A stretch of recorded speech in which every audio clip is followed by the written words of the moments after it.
Absolutely. I don't dispute, and I have never disputed since I was confronted on Labor Day weekend that I took money from my clients. We've gone through that. And Well, think but you we keep agree with asking that. me I'm about asking that. you if your income. Finish your answer. So the point is I have never, since being confronted that day, my brother and my partner came to talk to me, that I have stolen money that did not belong to me, that I misled people to do it, people that I cared about, still care about, a lot of them that I love and still love.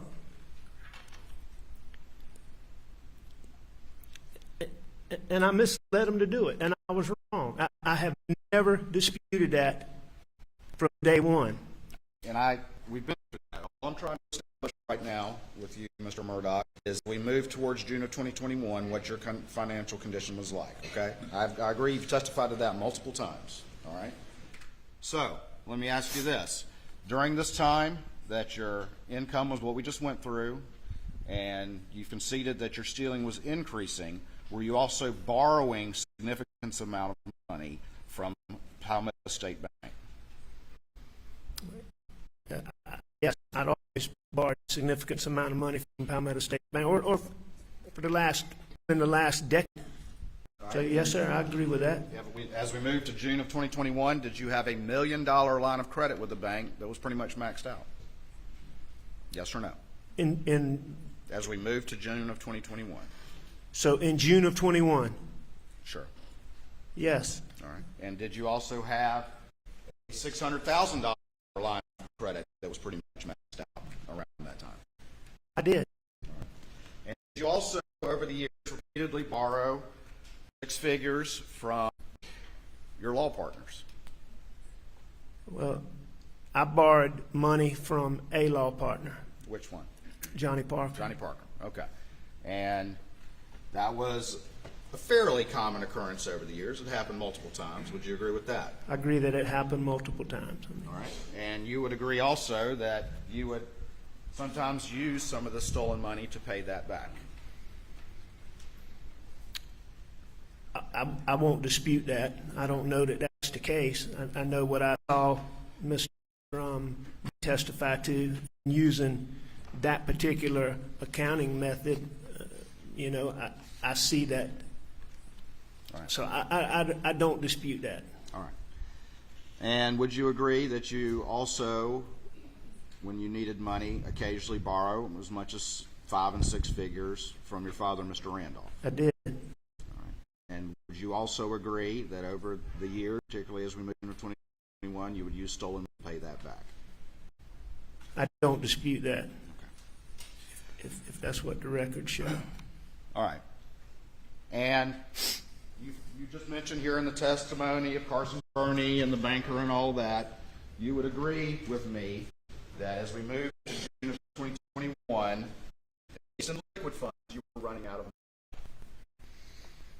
In liquid funds is money on hand, money that I could get. Money you could, liquid funds. Lawyer, you know what it means. Were you Well, running out I don't know what you mean by liquid, Mr. Waters, and so money you could readily access, assets that you could readily access to pay your ever-increasing debts. no, sir, I don't agree with that. You don't agree with that. I do not agree. I'll tell you why. All right. So are we talking about June? I'm talking about as we move to June. Okay, but what time period are you talking All about? right, let's talk about January to June. Okay, January to June. January to June, I could borrow money from my mother. I could borrow from Johnny Parker. I could go to the bank and borrow money. I had substantial equity in the Edisto house, as we've talked about. Which was in Maggie's name, correct? Well, it was in Maggie and my name. All right. So, that definitely was in both of our names. Moselle was in Maggie's name. There was substantial equity in that could have been borrowed against. So under the terms as you defined liquid assets just now, money that I would have access to, I disagree with on that, for those reasons that I just said. Can we at least agree that generally the way the compensation structure for legitimate money that you earn in your law firm, the vast majority of your compensation does not come in one lump sum December? Agree to that? Right. We get a salary. We would receive a salary. I believe our salary was $125,000. Right. And then the income that was earned would be paid in the form of a bonus at the end. All right. And then you agree with me that that is why you stole the Ferris fees in March of 2021, because you were in desperate need of funds and you could not wait till December to access those funds. I think there's probably a lot of reasons why I stole those funds, but I certainly would believe or don't dispute that that's one of the reasons. And would you agree with me that the $792,000 that you stole of those Ferris funds, that you exhausted those within about 2 months? I don't know the time period, but I know that I exhausted them. Now, again, I'm trying to get through this quickly because there's a lot more to talk about, obviously. But we went through a number of questions yesterday about the various clients that you stole from, correct? You remember that? The back and forth we had yesterday? Do you remember all that? Sure I do. All right, and so I'm going to try to shortchange this, but I think it's important that we at least say the names of the people that were involved. But let's just do this to see if we can. To the comment, Your Honor, inappropriate. I'll rephrase, Your Honor. The clients that we're talking about, these are all real people, yes or no? They're all real people. All right. They're And all these good clients- people. Okay. They're all people that I care about, that I cared about then. And a lot of them are people that I love. Okay. And I did wrong by them. Yes, you hurt the people that you love, I know. So, Sustained. these were all people, every one of them, that you at least had a personal conversation with at some point during the course of your representation. All of my About the clients? representation. Absolutely. I had multiple conversations with all of my clients. And these were people, every single one of them, real people that you looked in the eye and convinced them that everything's right. Your Honor, 403, repetitive, cumulative. We spent 2 hours doing this yesterday. But simple questions that applies to everybody, and then I'm moving on. Proceed. I would have had conversations with all of my clients, and at some of the conversations would have been on the telephone. I would have had conversations where I might not be looking them in the eye. I would have had plenty of conversations where I did look them in the eye. All right. Every single one of them looked them in the eye at least once. Is that fair? Sure. Every single one of them, you looked them in the eye and developed their trust in you. Is that true? Every client that I had, at some point, I looked them in the eye, and I believe that I had the trust of my clients. Whether that came from me looking them in the eye or not, I can't answer that, but I will agree with you that every single client, I looked them in the eye, and I believe that the people that I stole money from for all those years trusted me. I'm going to show you what's been pre-submitted as states 29, I believe it is, and 314. And I'm just going to ask you to peruse those spreadsheets really quickly. And once you have a chance to do that, let me know. I'll have one or two questions about that.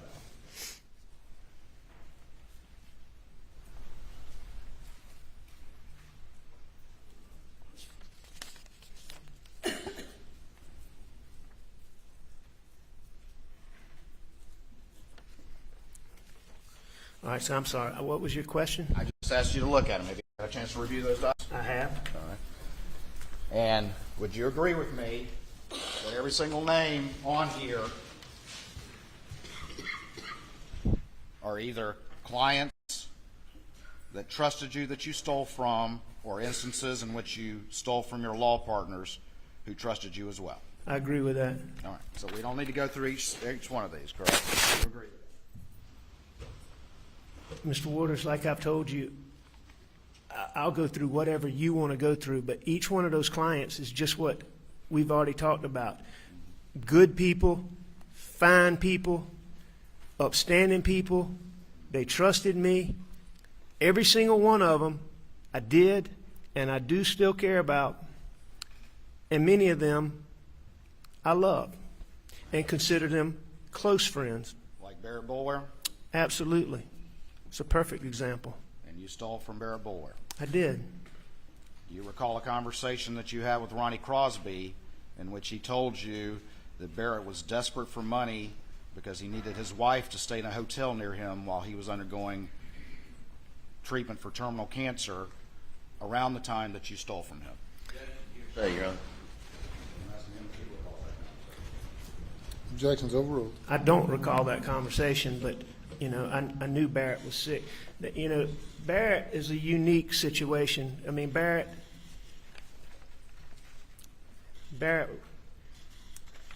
is and was dear to me as a friend. But, I mean, Barrett and I had a long, long history. You know, I guess and I lied probably more by omission, lies by omission in stealing that money. But that's a perfect example. You keep asking about me having these conversations and looking people in the eye. I mean, that's a perfect example. I mean, when I stole that money, he was nowhere around. It was more based on lies by omission. And Barrett and I had such a history, these real estate deals that you're asking me about. Barrett was one of my good friends, and we had been in these real estate deals together. Barrett was just an interesting person. He was a shrimper. He was born and raised in Allendale County. And he moved down to the coast. And Mr. Murdaugh. as shrimping. Mr. Murdaugh, I don't know that we need Barrett's entire life story. No, but it's important Let to me just understand ask this you based this. on the question you asked. I don't think his entire life story is responsive, Your Honor. And I'm not intending to give his life story. I'm just telling you a little background. Go so ahead. you'll Tell us understand about it. your friend that you stole from. That's fine. Go ahead. So Barrett started getting into real estate, and he was really good at it. And so I started getting involved with him in that. He could find pieces of property that were really cheap, sell them, and make money. Well, we got in some of these deals, and we got Barrett and it was some other. Well, when the recession hit,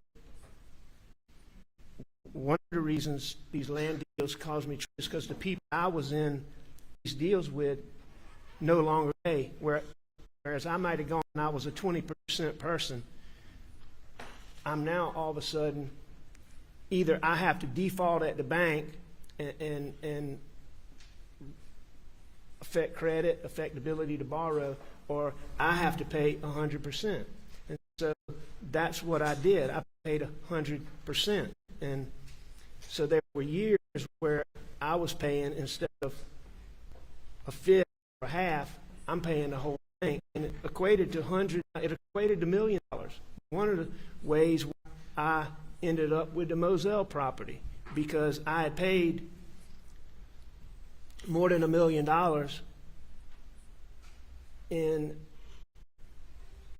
money for Barrett, and that was part of the deal in the trade in me purchasing Moselle. What you're telling me is you felt like you were entitled to from him. No, I will tell you this, that, you know, when you do things wrong that I was doing, you have all kind of ways of justifying it. And I'm not saying that makes it right. It means because I'm not is wrong that 100 times. But when I was doing it, and I was as addicted as I was, and the things I was doing, there's all kind of things that you know, to be able to look yourself in the mirror, you lie to yourself.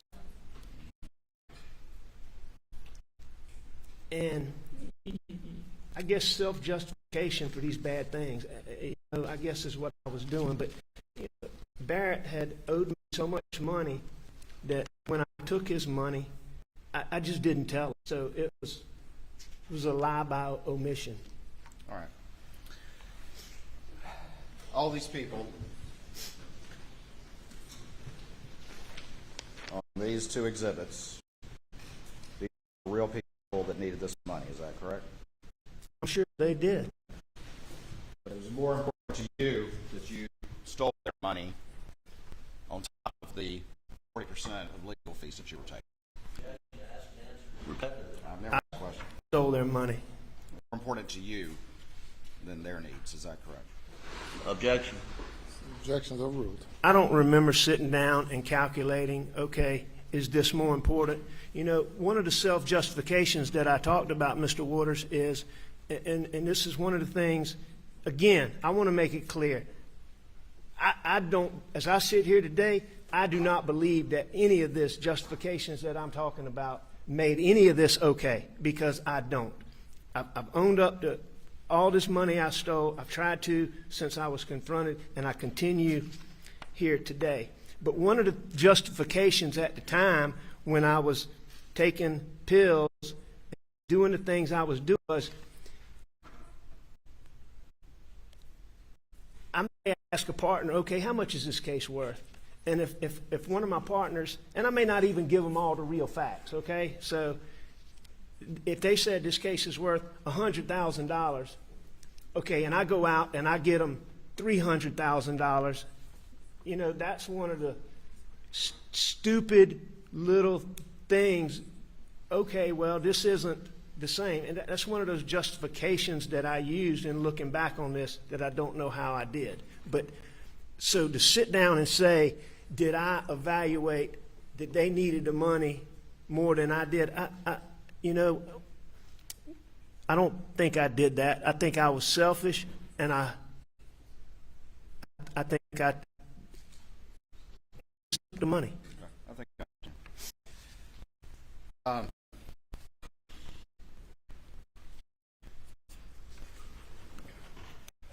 asked you a series of questions yesterday about relating one conversation you had with one of these clients. And I'm just going to ask you this one. Do you remember looking Tony Satterfield in the eye and lying to him? I remember lying to Tony Satterfield, and I remember looking him in the eye on many occasions.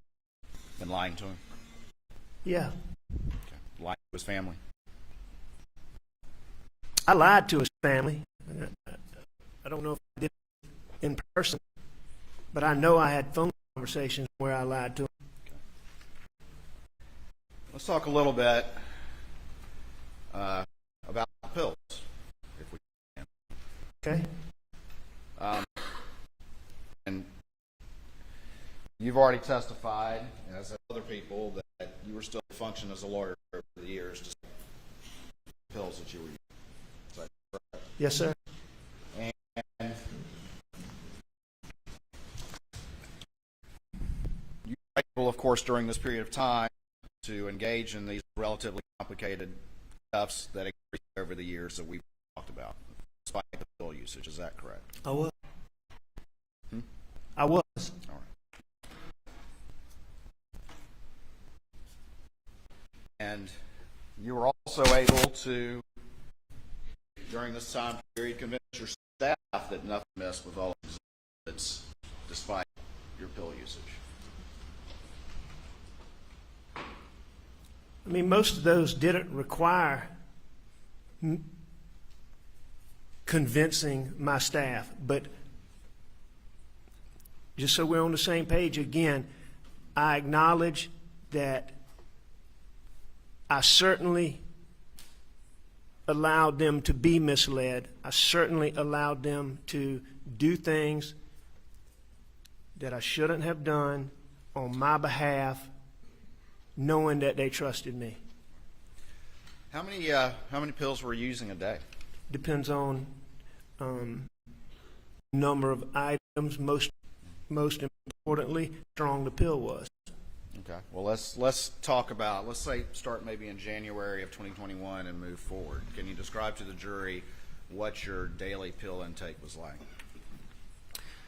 I think at that time, most of what I was purchasing was 30 milligram pills, instant release, oxycodone, that probably mixed in with some OxyContin, which is made of oxycodone. It's just time release. I would have been taking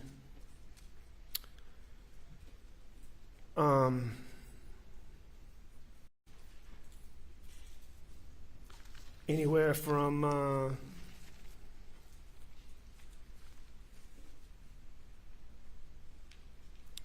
1,500 milligrams maybe to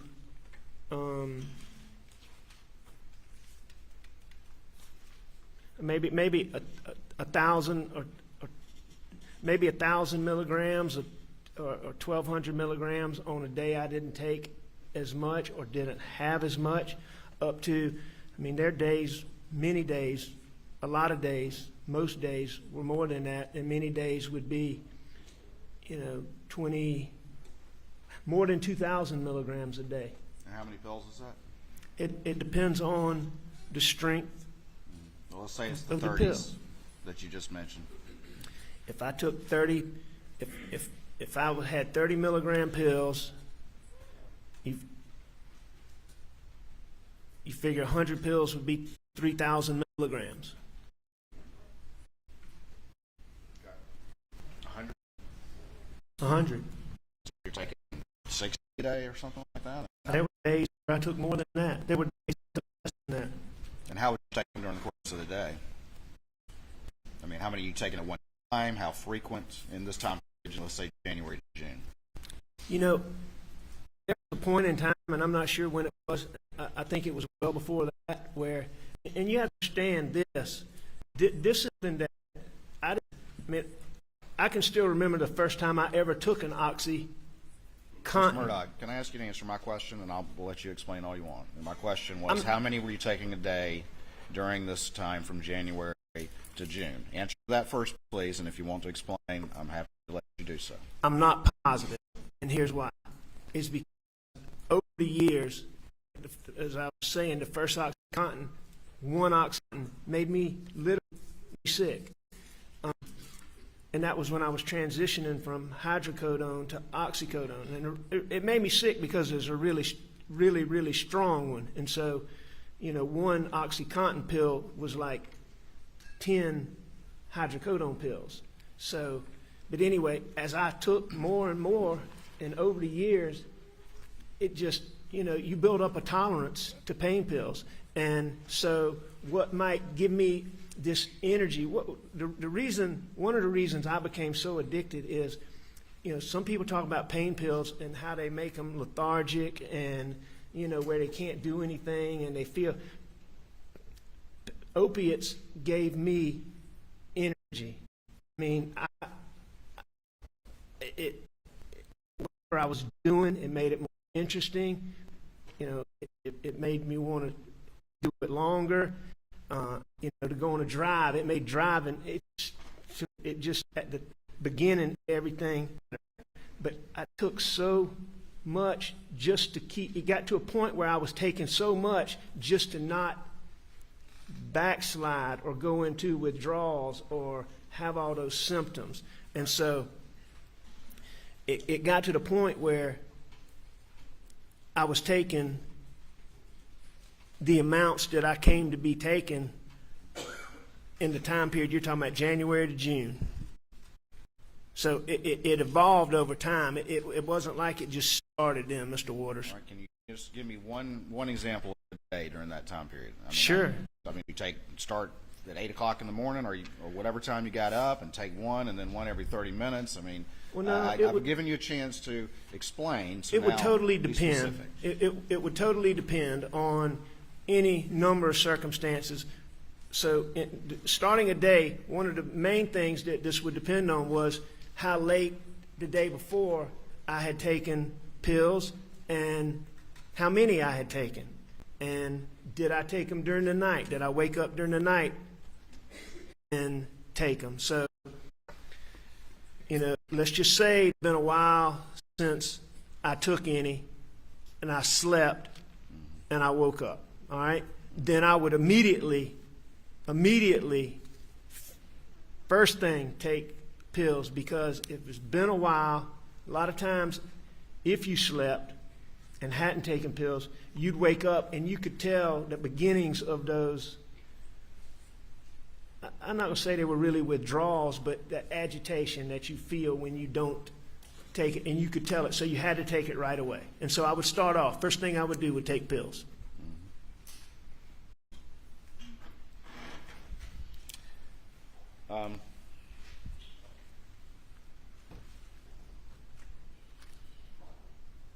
And that's how strong the withdrawals are for opiates, correct? That you feel that agitation until you can take another pill. Yes, that's just, agitation's the tip of the iceberg when Let's it talk about that. comes to withdrawals, opiate withdrawals. I think you said in your what's been played for the jury and the telephone conversation with Special Agent Kelly that, and you talked about withdrawals, just how strong they are, how you're willing to do anything to make them stop, correct? I think what I said is almost anything. Almost anything. Well, describe that, please. You're sick. You're physically, you are physically sick. It's like having the flu when you ache and your joints hurt. You don't want to get up, can't get up, and after a while. It starts with what you're talking about, agitation, and fidgety. Everybody talks about how fidgety I was, but it starts with that, and then it goes to, you might be sitting here and just all of a sudden sweat's running down your face, all over your body. Like you ran a marathon. You literally sweat that much. The next thing that comes on after about, 12 hours is, I call it jumpy legs, but you literally, there's no way that you could sit right here in this chair. You couldn't remain sitting. You have to get up and move around, and it's like your legs don't want to work. And that lasts for about 8 to 4 hours. During that period, the intestinal issues come in, and you literally, you can't control yourself. You have diarrhea, like you have food poisoning. You throw up. You're physically sick. How many times did you try to self-detox? Mr. Waters, dozens, if not hundreds. It's so many I can't tell you. And those symptoms you just described are extremely powerful and made it very difficult to do that. Is that correct? Made it difficult to try to self-detox. Oh, it's extremely hard. You mentioned yesterday that you were paranoid. How long had that been going? Well, no, I didn't say that I'm paranoid. What I said was, as the addiction evolved, there would be situations where you would have these paranoid thoughts. When did those first start? I can't tell you when they first started, but how long before June of 2021? a long time. A month? A long time? No. It was, it was as addiction got worse. It was a significant period of time. How long usually a matter of seconds. I mean, it was something, again, my whole life, you wouldn't see me where I didn't have pills on. And that's where I kept them on me, because I was scared to put them somewhere for fear somebody would find them. So I kept them on me. So if you saw me, I had pills on me. I had a pocket full of pills on June the 8th when I was sitting in David Owen's patrol car. So I always had them on me, and I might be going to Edisto, and I turn on Hampton Street right out here, and a police car pulls out. Boom. I have thoughts. You know, it just, but I could always say, you're not doing anything wrong. He's not following you, and I could get past it in a matter of seconds. Did anybody in your family ever see you having these severe withdrawals? Absolutely. And who did? Mags, Paw, Bus, my dad, Randy, John Marvin.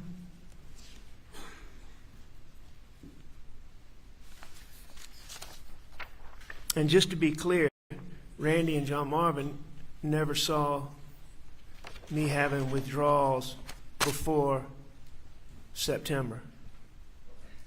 They saw me. And I thank you for clarifying that. Prior to June of 2021, who in your family saw you having these severe withdrawals? Bus, Paw, Maggie, my dad.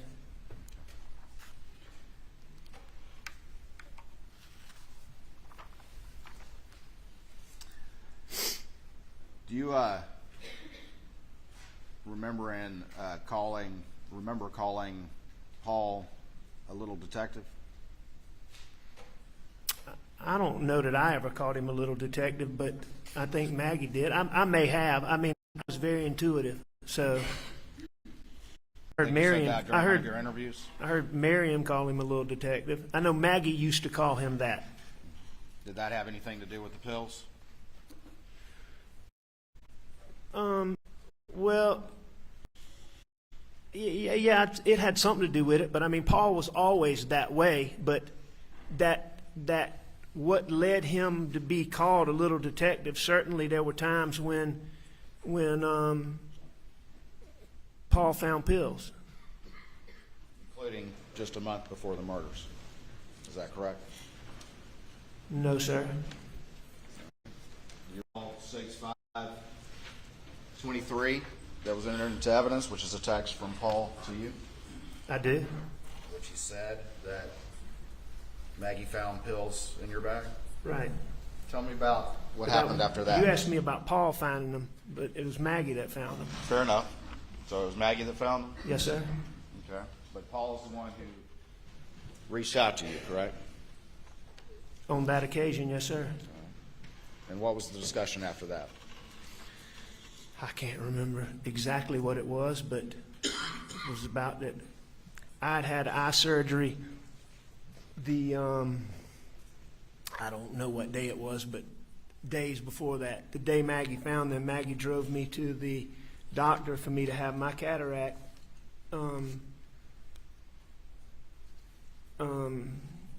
removed, whatever they call that surgery. I can't remember, but I had a cataract taken out, outpatient. You go in for a couple hours and you come out.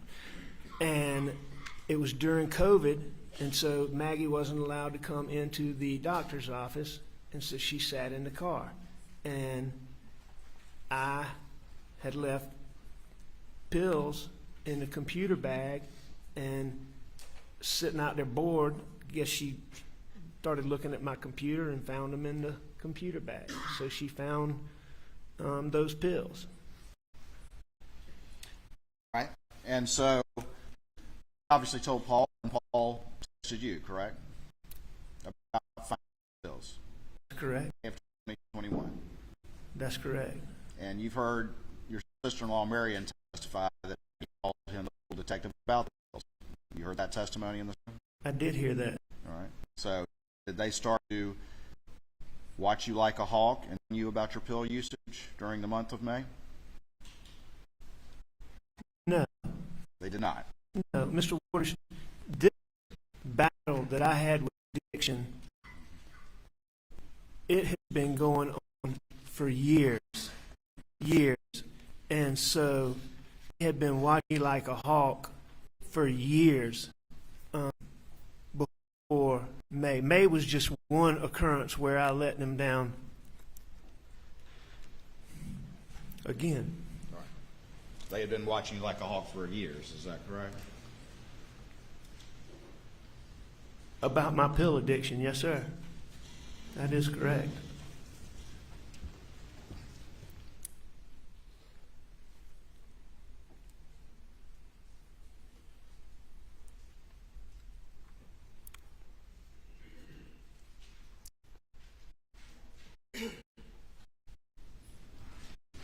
This time in May, that wasn't the only time Paul found pills or Maggie found pills. Is that correct? Now, there were a number of times where Miss found pills, Paul found pills, Bus found pills. I mean, it was an ongoing, it was just an ongoing battle for me. And after they found those pills in May, that being Maggie and Paul, trying to get you to sell box? No, sir, at that point in time. They just left? No, they didn't let it go. But at that point in time, Paul and I had already had a discussion based on I can't remember exactly when it was, but there had been a previous occasion a good while back where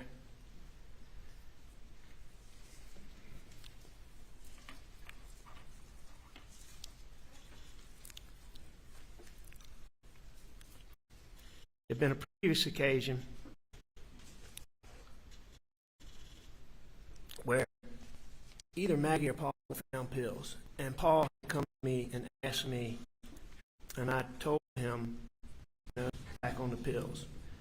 And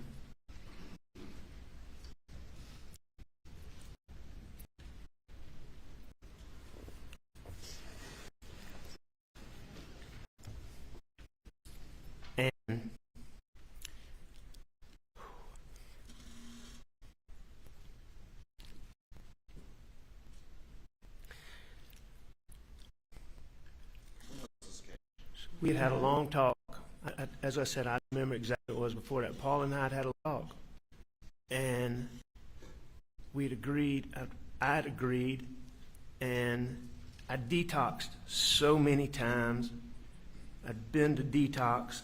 I detoxed at home with Maggie's help. I detoxed at home with doctor's help. I detoxed on my own. Tried to, and it just detoxing just didn't work. It just, you could detox, but you couldn't, no, not you, I couldn't stay off of them.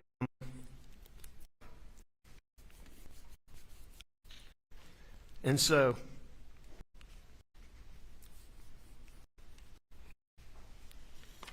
I promised Paul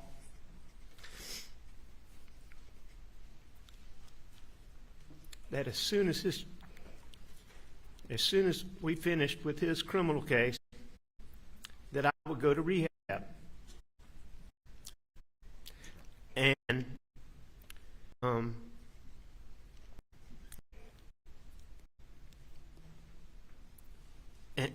this particular occasion, Paul knew that his mom worried about me so much with pills. On this particular occasion,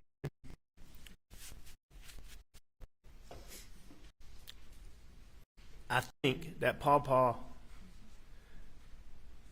convinced Maggie that I got those pills in anticipation of the surgery, but never took them, so that he would not worry that I was once again. So you're talking about, now you're claiming that about the time in May, that Paul talked to Maggie and convinced her of that? Or are you talking about a different time? I'm not claiming that, Mr. Waters. That's a fact that happened. No, we're hearing now, correct? Hearing what now?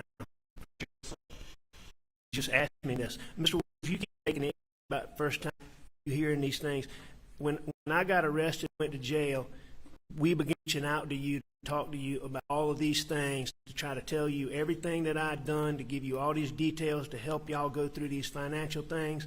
And up until the time that y'all charged me with murder and my wife and child, you would never give Jim Griffin a response to our invitations to sit down with you. You're telling me I never responded to Jim Griffin? Is that what you're saying here today? I'm telling you, Are you saying that you ever before yesterday reached out to anyone through yourself or through your attorneys, and got anyone in law enforcement or the prosecution and told them the story about the kennels? Are you telling me that? what I'm telling you, Answer the Mr. question Waters, first, sir. Profession first. Did you ever reach out to anyone in law enforcement or the prosecution and tell that you told us yesterday about the kennels before yesterday? did I reach out to law enforcement to say I want to tell you about the kennels? No, sir, I did not. But This is the Fifth Amendment line. Pardon? This questioning about him volunteering information on these charges violates Fifth Amendment rights, and we strongly object. Any more would have to make a motion. The objection's overruled. I did was so. Answer Yep. my You know, for the record, he did not bring it. He was talking about financial. Mr. Griffin.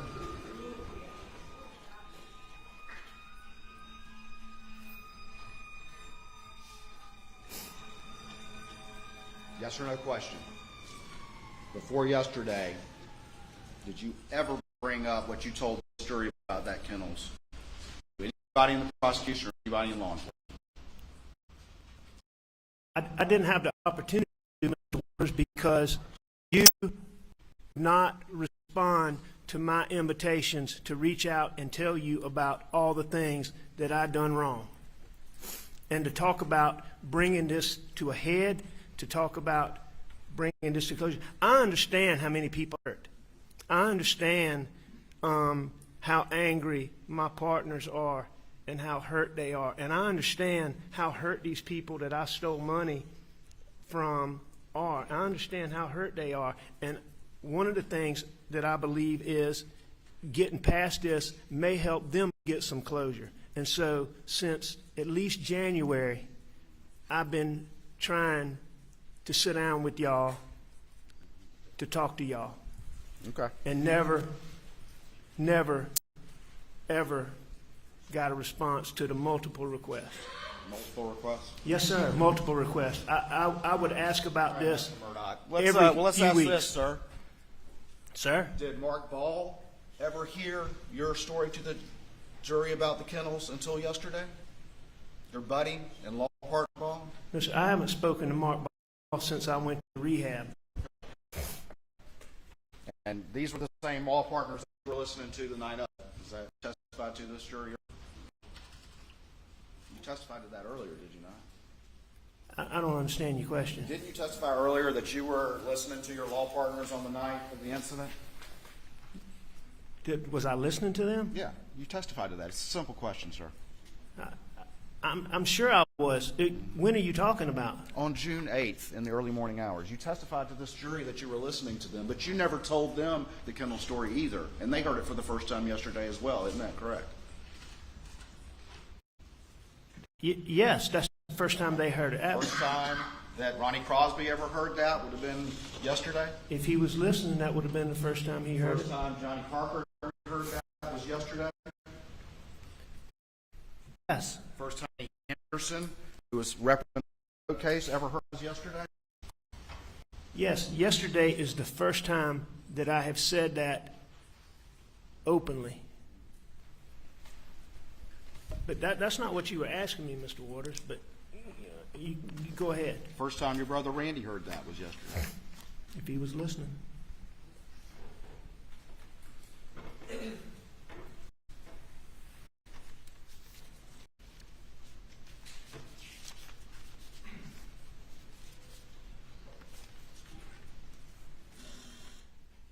And Mr. Waters, just to be clear, I was begging for a meeting with y'all to try to bring this to a close, to talk to y'all about everything up until the time that y'all charged me with hurting Maggie and Paul. Now, after that point in time, I stopped, obviously. Begging for a meeting, but you admit information was never conveyed that you wanted to change your story after multiple interviews with law enforcement about what happened that night, including the most important fact of all, which is when the last time you supposedly saw your wife and son alive was. I don't know exactly what was conveyed or not because to you, because I wasn't. All I know Fair is enough. what You don't I know. was trying to do was to sit down. I understood to bring all this to a close that y'all would want me to sit down and go through all of these financial things, all of these things that I'd done wrong, and to try to bring that to a close, I was repeatedly trying to sit down with y'all. The reality is, Mr. Murdaugh, is the reason why no one's ever heard that before is because you had to sit in this courtroom and hear your family and your friends, one after the other, come in and testify that you were on that kennel video. So you, like you've done so many times over the course of your life, had to back up and make a new story that kind of fit with the facts that can't be denied. Isn't that true, sir? No, sir, that's not true. Okay. You've done that over and over the years with all of this that we've been talking about, haven't you? I've done what over and over again? The second that you're confronted with facts that you can't deny, you immediately come up with a new lie. Isn't that correct? Mr. Waters, as we've established, I have lied many times, but I can't sit here and tell you that, what are you talking about, facts that I can't deny? That I would disagree with that proposition that you're putting out, that was what I did all the time. But in doing that, I admit again that I've lied to people that trusted me.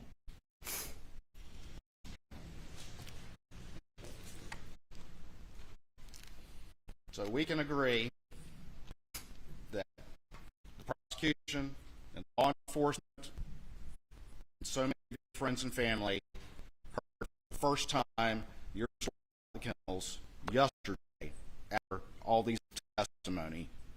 Can we agree on that? Law enforcement, my partner, and my friends heard me say that for the first time. Yes, I agree with that.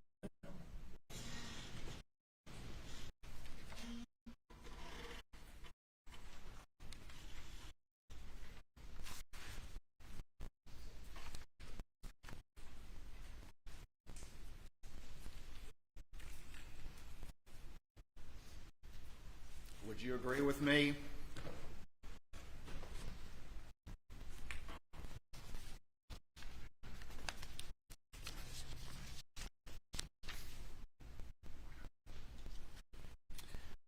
that your own lawyer was repeating your story that you were home napping as late as November of 22 on national television?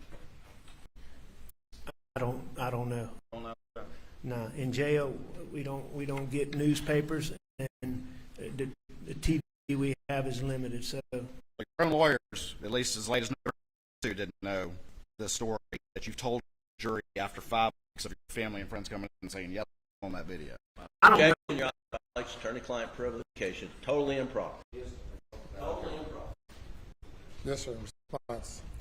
Has brought up his communication with counsel, and that now that is fair game, Your Honor. His communication with, or alleged communications with the prosecutor. He didn't. There's no attorney-client to national television views. The objection is overruled.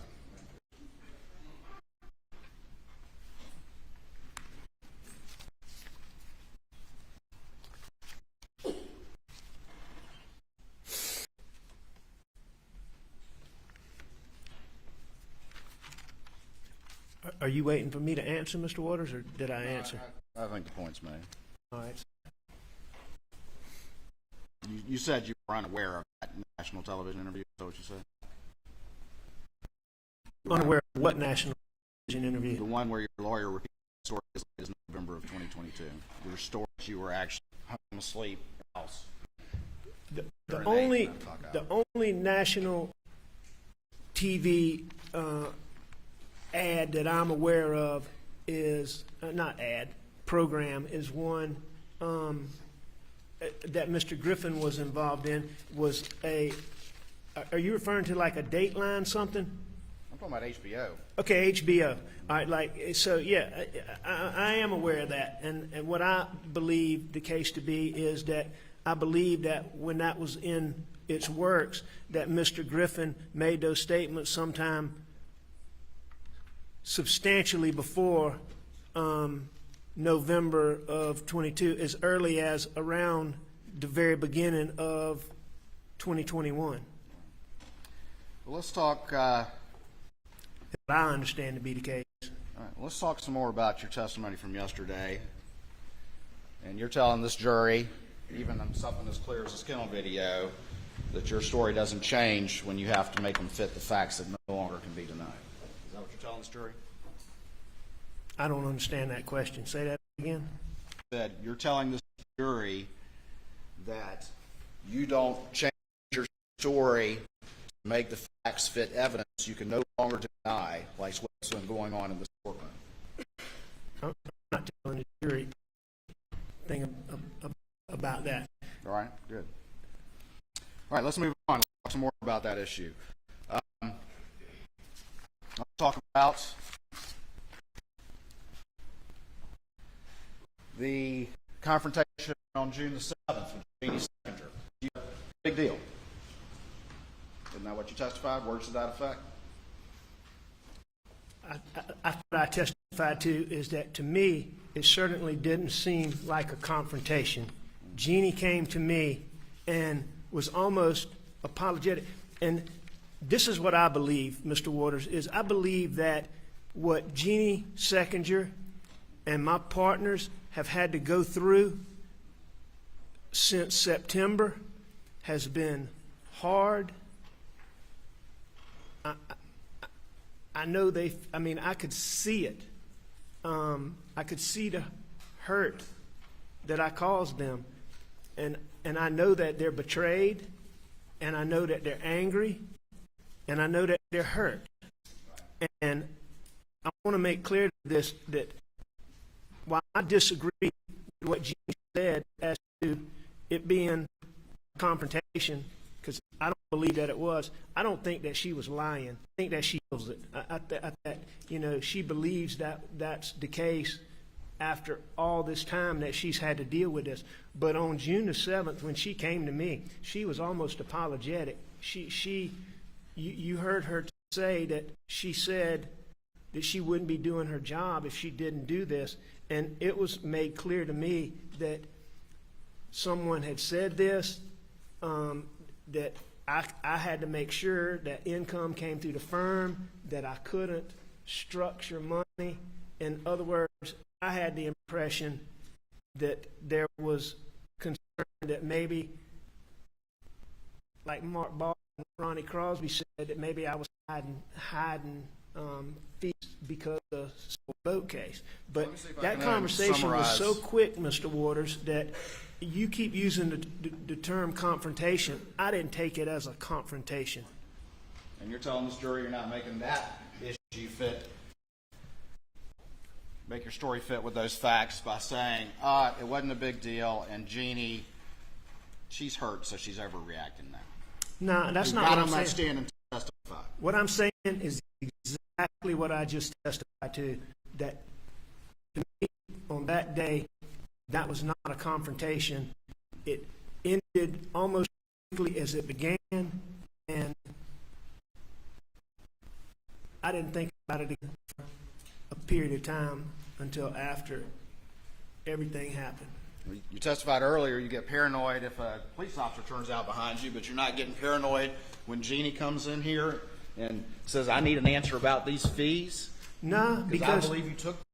no, things like that wouldn't cause the paranoid thought and the paranoid thinking. It was always related to pills. It was always, okay, that reaction that somebody just gave me. It was always related to pills. Do they know something? Did something said? It was. I mean, the times that's what when I had to deal with thinking that, you know, if a judge confronted me in the courtroom about a piece of evidence, or if Jeannie asked me about that, those are not things that gave me paranoid thinking. Okay. And you testified the same thing about the boat hearing on June 10th. Not worried about it. No big deal. Correct? No, I didn't say that it was no big deal, but I said that my main concern about those motions coming up on June the 10th dealt more with the venue motion than they did with the motion to call. That was what I said. Are you telling this jury that you didn't testify yesterday that you weren't concerned about it? I wasn't overly concerned about it. Okay. And I'm sure I had some level of concern because the venue motion was an issue in the case. Well, were you concerned about it to bow up on Mark 10 the trial lawyers conference and say, "What are you doing, Bo?" No, absolutely, unequivocally, perhaps. Okay.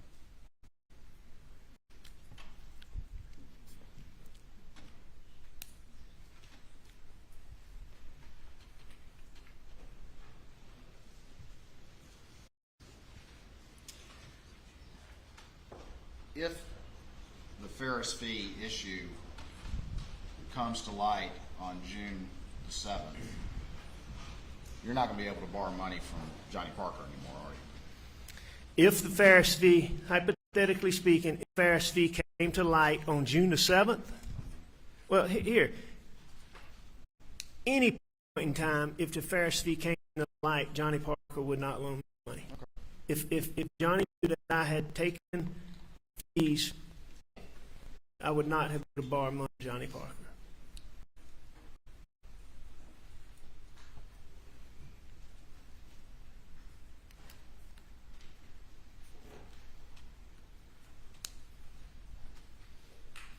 You testified earlier about going to the Gamecock baseball game on the weekend prior to Monday, June the 7th, 2021, correct? Correct. Hold on for me real quick. Sir?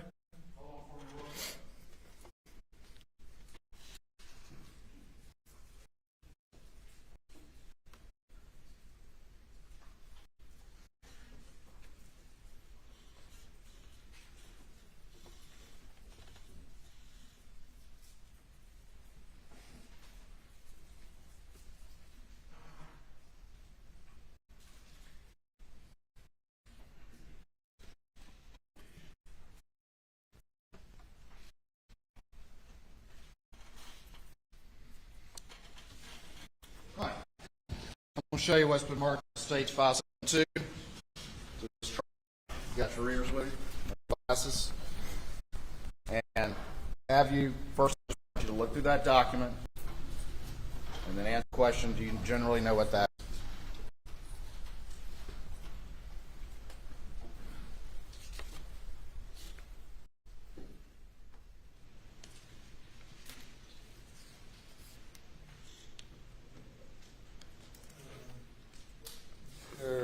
Waters.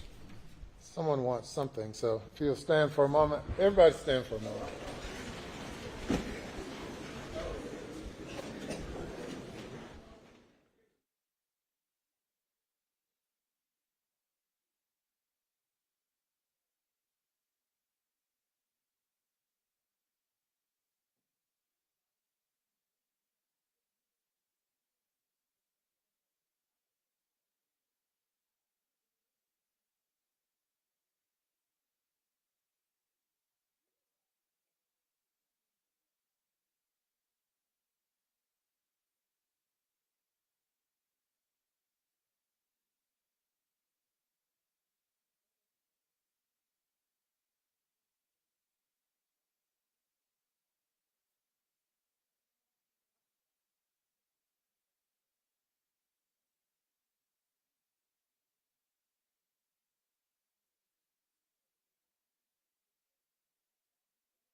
We come to order.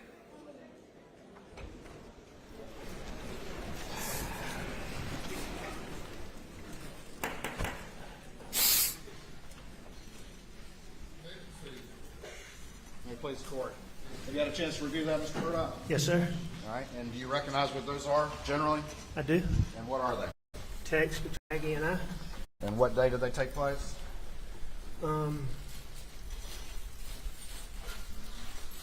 June the 6th. June the 6th, 2021. Is that correct? That's correct. Yes, sir. At this time, the state would offer states 572 into evidence. No objection. It's admitted without objection. All right. Tell the jury where the texts were taking place. I was in the hotel, And what city were you in? Columbia, South Carolina. All right. And where were Uh,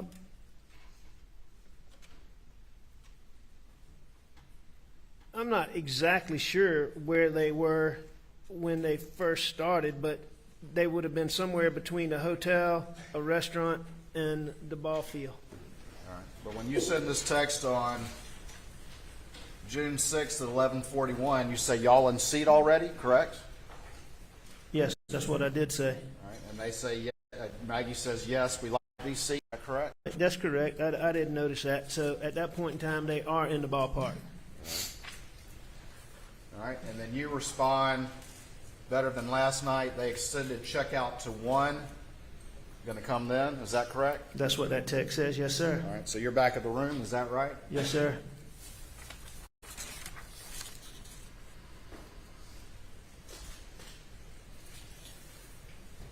Later on, you text after she asks you to bring a charger and says, Muggy, you text, I'm dreading it. See you in a little bit. Is that correct? That's what I said. Yes, sir.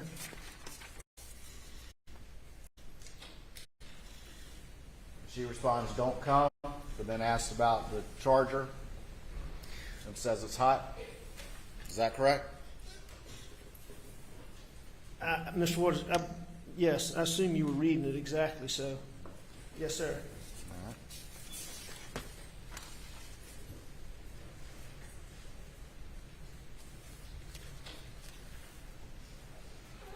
She eventually responds,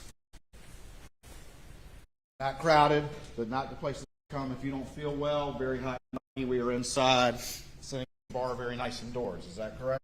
That's what it says. Yes, sir. And then you respond, out by accident, they leave, so I'll see y'all in a few. Correct? That's right. And who was making you leave where? It was past checkout time at the hotel. After you'd gotten an extended checkout, correct? It appears so.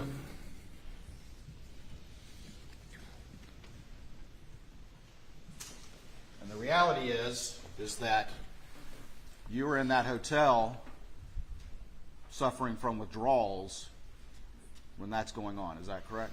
I was beginning to. Yes, sir. And the reality is that your wife and your son were on you at that time period because they had found pills just a few weeks prior. No, sir, that's not correct.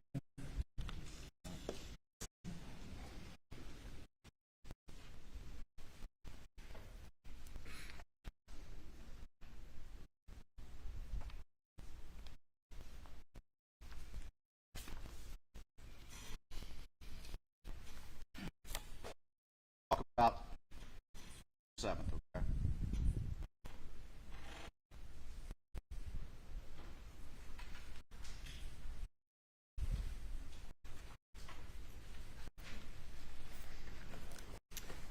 You got up in the morning, or what time you got up and left that day?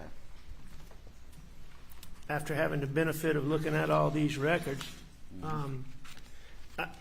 I don't know what time I got up. And looking at the records, obviously I've been up for a while, but it appears I left shortly after noon. Okay. And you went to work? I did, yes, sir. And what were you working on at work? I was working on this Dominion Energy case, was primarily what I was working on, that we had motions coming up later in that week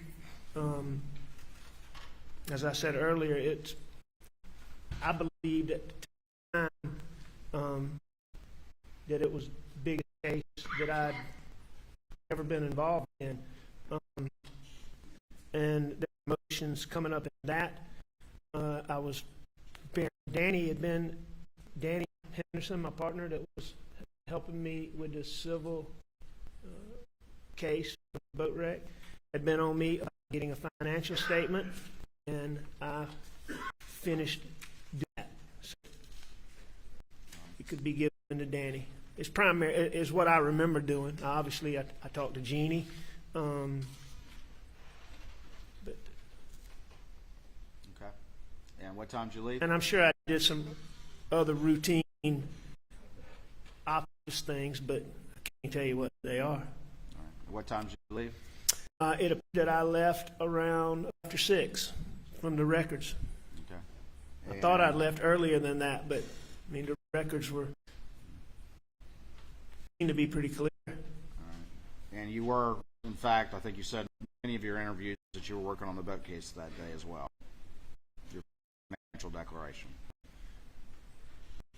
Yes, I prepared the financial declaration. I didn't do any work in this civil case. So my work in that, I prepared the financial statement, which took me a little bit of time to get the details on that. But I mean, that was the work I did in preparation for the motions coming up. And what time did you get home?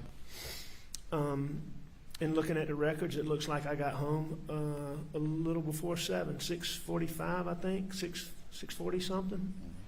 Then you and Paul rode the property? That's Did you? correct. And you told law enforcement you shot a 22? That's correct. You told law enforcement that you never saw any blackout?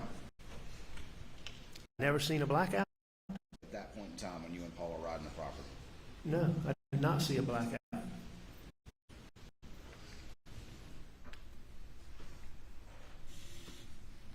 Did you tell law enforcement that you and Paul were going around looking for hogs? If I said that, Go ahead. and if I told them that, you know, you don't look for hogs in the daytime. All right, the hogs are deep in the swamp in the daytime. So I can tell you that Paul and I were not riding around looking for hogs. But what we were doing is we were going from food plot to food plot, and we were looking for hog signs. All right, what a hog will do is come out and root, and they tear up food plots. They tear up everything. And so that was one of the things we were doing. But we were not hog hunting. We were not looking for hogs. We did not have the 300 blackout with us. Okay. Paul didn't have the gun that blackout that he favored with him while y'all rode the property. The gun that's in here, Any rifle. there was 300 blackout with me and Paul. All y'all had was 22. And that was a 22 pistol, but we didn't have that with us at that time riding the property. Right. And you testified, you've seen the Snapchat video of you on the tree, is that right? I have seen that. And you don't dispute the time of that video, do you? I don't even know what time that was in, but whatever the gentleman testified to, I don't dispute that. All right. And what time, let me ask you this. When did you go back to the house? Were you with Paul? I was by myself, went back to the house. I went back to the house basically when Maggie got there. Maggie got there. All right. And where had Paul gone prior to that? Was he back at the house already, or he came after you? Paul was at the shop when I went back to the house. All right. So you beat him to the house is what you're saying. Is that right? Beat him to the house? You were at the house prior to him getting there. And you say Maggie was there at the same time, or there before you, or there after you? That's what I'm not absolutely certain about. I believe that Maggie came through the kennel entrance, and going back and these records and these times, I believe she came through the kennel entrance. Paul and I were at the shop. But either way, I got to the house very shortly after Maggie got there. Okay. And I believe that she came through, and I believe that I went right behind her. And when did you take the shower that you've been talking about to this jury? I believe when I first went in the house. I mean, I would have talked to Maggie for a second, but I'd seen her that morning, so I would. You left your clothes on the floor? I'm not sure. It makes sense to me given what Blanca's said, but I couldn't tell you one way or the other. All right. About what time was that, you think? And looking at the records, I thought it was a little after 8. And you're saying it was already there at that point? Went to the house. Yeah. And what did you I came back out on the couch to eat dinner. About what time was that? A few minutes later. I mean, it didn't take me long to shower. And you say Paul was already eating at that point? He was. You say he left first. What I said is he got up and he finished eating, and he left our immediate vicinity. Now, I don't believe he left at that point, given what I've looked at, time records and all. I believe that he was around the house for a little bit longer. And just to be clear, But I didn't see him. all of the detail was people were here first time yesterday, like we talked about before, correct? Say that again? All of this detail that we're going through right now is not anything that you related before. We're all hearing this for the first time yesterday. Objection, Your Honor. Fifth Amendment privilege. Objections overruled. So, yes, I did not tell law enforcement.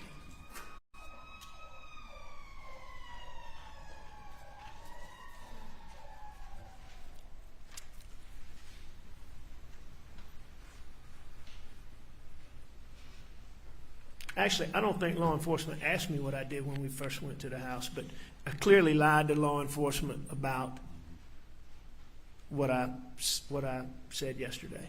Okay. And all of this, the last time you supposedly saw your wife and child, all of this detail, you as a lawyer and a prosecutor didn't think that was important to offer on your own?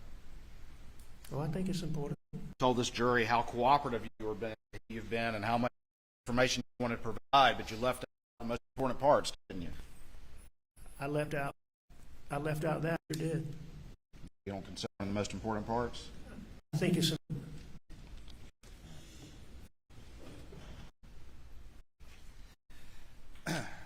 All right, tell me about what happens next. Tell me about how Maggie and Paul end up out down at the kennels. I'm still not absolutely certain exactly how they ended up at the kennel, but in looking at the time frames and looking at the GPS points, I think I pretty well, because I wasn't sure if Maggie had walked to the kennels or ridden to the kennels, and I wasn't exactly sure how Paw got there, but I'm all but certain that Maggie and Paul went to the kennel together. All right.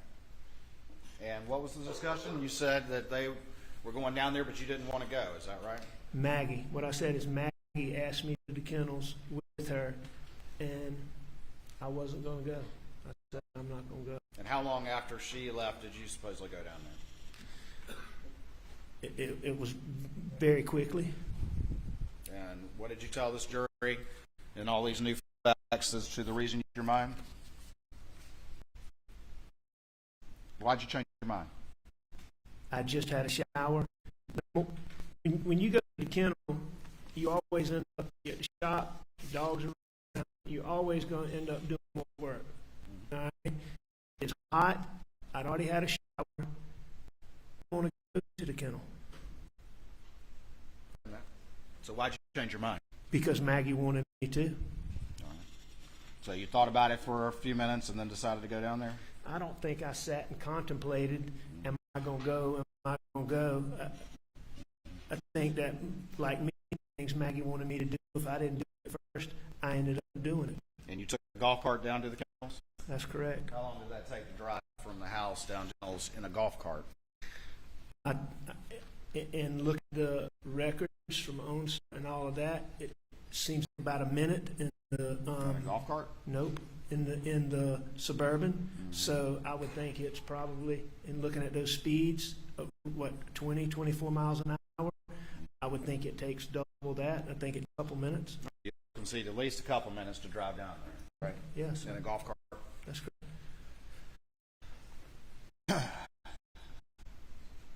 When the kennel video was going on, had you arrived for that?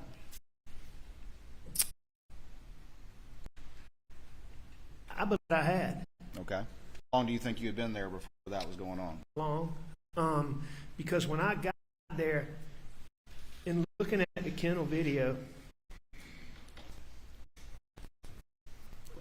you can see Paw Paw in the kennel. When I got there, Paw Paw wasn't sitting in the kennel. He wasn't in the kennel anymore? He wasn't in the kennel like he is in the video. Right. He's probably, and I don't know exactly, but I know he wasn't in the kennel. He was like in the driveway. He was fooling with Cash. He was in the driveway, but like close to the kennel, but not in the kennel like he is in the video. So the video happened after that, according to you? Video happened after I got After there. you first saw Paul? You're saying he wasn't in the kennel. When did the video happen? I believe that to be the case. Okay. After you had arrived. Is that correct? Yes. And, Very shortly after I arrived, but after I, and did you tell Maggie at that time that you were going to go to Alameda? I did not. Did you discuss it at all, according to these new facts you're testifying to? I don't believe so. Did you have any conversation with her? Oh yeah. Had you had a conversation, did you have a conversation with Paul about the dogs, about Cash's tail prior to going down there? Prior to going down, did I have a conversation with Paul about Yes. Did you Cash? talk to him about Cash and some problem with his tail prior to going down there? Did you have any knowledge of that prior to going down there? I'm not sure. As I sit here today, I don't recall that, but I don't think so. When you first arrived in the golf cart, where did you pull up to? Pulled up right where Which is where? she was standing in a spot where she could see in between the chicken coop and the storage room of kennels, where the dogs were back up in those planted pines behind the kennels to the left of the chicken coop. And what did you do for that? I went back to the house. No, I mean, did you pulled up, you got out of the golf cart, When I went up, I stayed on the golf cart. stayed on the golf? How long did you stay on the cart? However long I was down there. The entire time? No, I got off to take the chicken from Bubba. All right, so how long were you down there before you took the chicken off the cart? Very short time. Like what?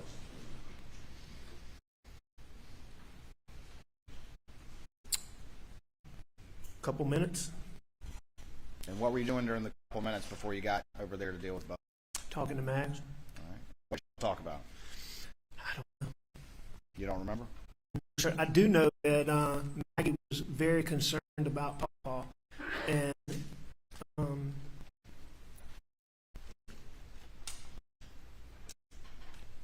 A lot of detail about all these new facts, but you don't remember what you talked about?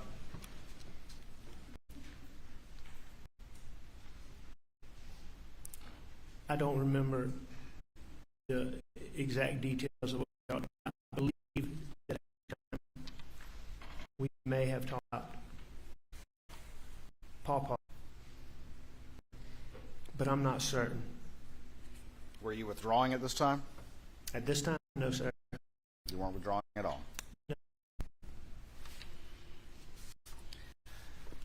mean, I would only withdraw when I had pills. And you're saying you had pills? Yes. There for a couple minutes, I think you've said now, before you get off the golf cart? About, yes, sir. And where do you go?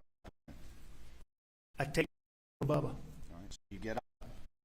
Well, I mean, Bubba, Bubba's come out there with this chicken. I mean, he's showing us, hey, I caught the chicken. And I take the chicken from Bubba. Came up to the golf cart. He came up by the golf cart. He came up to Maggie and I was on the golf cart. She's on the golf cart. I mean, he's not coming to the golf cart, but he's coming to us. Is this a kennel video or is this after the kennel video? When you hear Maggie say, "You got chicken," that's what she's talking about. Is Bubba caught the chicken? All right. All right. So is the kennel video going on before you go get the chicken? I mean, you've heard it. Correct? I don't know exactly. I don't know exactly, but in close time to Bubba coming out of those woods with the chicken, I got up and took the chicken from him. Okay. Let me ask you this: dogs and carrying on or going out the woods, acting like they sensed somebody was around that they didn't know? Were the dogs act like there was somebody around that they didn't know? Yeah, like dogs do. No. No, they weren't. There wasn't nobody There wasn't. around that the dogs didn't know. Dogs didn't, to your indication, sense anything out of the ordinary. They were just chasing after the kitty. There's nobody else around Good. to sense. You've heard the kennel video. Would you agree with me that it lasts for about 50 seconds? I So it would have ended around 8:45 and 45 seconds. Would you agree with that? do agree with that. Did you have the chicken out of Bubba's mouth at the end of the kennel video, or did it take longer than that?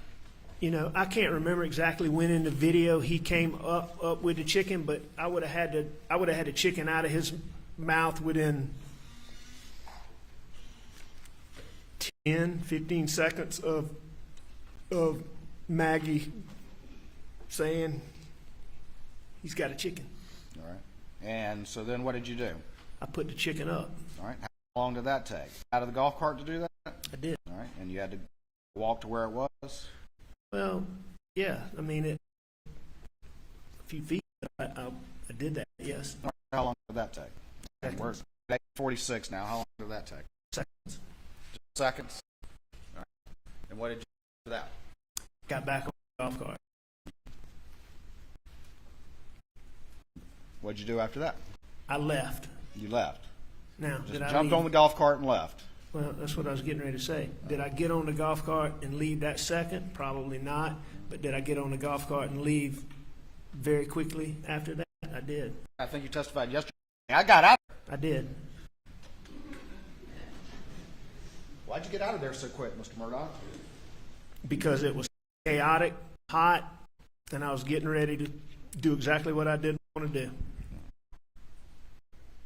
You were getting ready to do what you didn't want to do.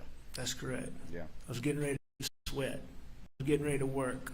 I went back to the air conditioner. So did you say goodbye, according to your new story? Did I say goodbye? Yeah. Did you tell them at all, or did you just get the chicken, put it on there, jump on there, and just take off? I wouldn't have just gone off. I mean, I would have said, I'm leaving. Okay. Did I say goodbye? Bye. And again, go ahead. There would have been some, there was some exchange. I'm not staying here. Well, what was that? You've had such a photographic memory about these new stories. What happened here? I can't tell you the exact words. Remember your conversation after you put that chicken up. Did y'all talk about the chicken? No, I don't think we did. Did you talk with Paul about catching the sale? The chicken? Yeah. No, no, I didn't do that. Did you tell Maggie I'm going to go check on him? At that point, no, I don't Did you think tell I did. Maggie, let's hide out here if they don't go back? I would have said something to that effect. All right. No. Unlike everything else in the news story, you just can't recall what that was. Well, you know, I mean, you're making that categorization. I think things about that I can't remember. But if the question is, can I remember exactly what words I used when I gave Maggie some satisfaction when I'm leaving? I can't tell you. All right. But it would have been something to the effect of, I'm leaving. All right. Okay. You can see that there was at least some combination that you wouldn't have just put the chicken on there and ran back to the golf cart and taken off. Correct? Without talking to Maggie. All right. So what's, you want to say a minute? Does that sound about right? A minute, but To have just whatever interaction it took for you to then, according to your story, drive back to. no, sir. It wouldn't have taken me a minute. It would have been, it would have been, I'm leaving. I'll see you in a minute. Okay. So 30 seconds? I don't think it would have taken 30 seconds. But, I mean, would you using whatever time you want to, but I don't I'm think it just would have asking taken that about long. real life here and how people interact with one another, Mr. Murdaugh. I mean, so what you're telling this jury, I call you're fuzzy on these kind of details, is that you jetted down there, you dealt with the chicken, and jetted right back. No, sir. No, sir. I didn't jet down there, and I didn't jet back.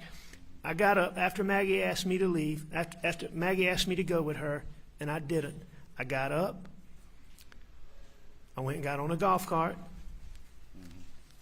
I drove down there. Did what I did. Said I'm leaving or something to those words, and I went back. All right. Well, if it's about 8:46, if the camera video ends 40 seconds, and it's about 8:46, we at least concede that maybe it was about a minute before you got on that golf cart and headed back. Just reasonable real life. Maybe. Yeah. I mean, I don't think it was that long, but maybe, sure. All right. So, But I don't think it was that long. I mean, all right. Well, how long? exactly what I thought was going to be going on at Kennel, why I didn't want to go there to begin with, is exactly what was going on. Yeah. Well, I get that. And I left. Are these also convenient facts in your new story that have to fit with the timeline now that that evidence has been thrown in your face? No, sir. Does that sound like real life to you, that you jet down there and jet back, Mr. Murdaugh? Mr. Waters, as I just told you, I didn't get on my golf cart and jet down there. I didn't jet back. The reason why you have to be Hang so on now, fuzzy Mr. about Waters. these Just a second. details. Mr. Waters, hang on. Just answer before another question is presented. Yes, sir. I'm Just a answering your moment. question. Just a moment. Are you responding to the last question? Yes, sir. I'm responding to your question, and you're using words that I'm not using. And that's your Do you agree categorization. I'm entitled to ask my questions to you, sir? Absolutely. Okay. And I'm going to answer them. All I'm saying is I'm taking issue with the manner in which you're changing what I'm saying. So you And disagree this is a new story? You disagree with that characterization? yes, this is the first time that this is being told openly. And you disagree to my characterization that you've got a photographic memory about the details that have to fit now that you know these facts, but you're fuzzy on the other stuff that complicates that. You disagree with that? I do disagree with that. I think that I have a good memory about a lot of things on this. How about this? We got the Kindle video ending at 8:45:45. So just to take care of the chicken, put it up. I was going to say 8:47, but somewhere around there. I think you said somewhere around there. Is that fair? Just to do whatever you need to do and get on that cart before you head back. The kennel video ended at 8:45, In 45 seconds. 8:46. It certainly could have been 8:47 before I left out of there. Okay. I think it was sooner than that, but it could have been. All right. That's 60 seconds. And 75 seconds, correct? After it ends. If it ends at 8:45 and 45 seconds, minute and 15 seconds. You characterized it yesterday as I got out of there, right? That is exactly what I did. So if we're at 8:47, I think you said, giving you the benefit of the doubt, it's 2 minutes to get up back to the house, correct? Approximately. All right. And when you got back to the house, where did you park the golf cart? Place I got it from. Ball testified that it was. All right. And what door did you go in? I would have gone in the door. And if you left around 8:47, it took about 2 minutes to get up to the house, what time would that make it, Murdaugh? If I left 8:47, and if it took me 2 minutes, that'd get 89. 8:49.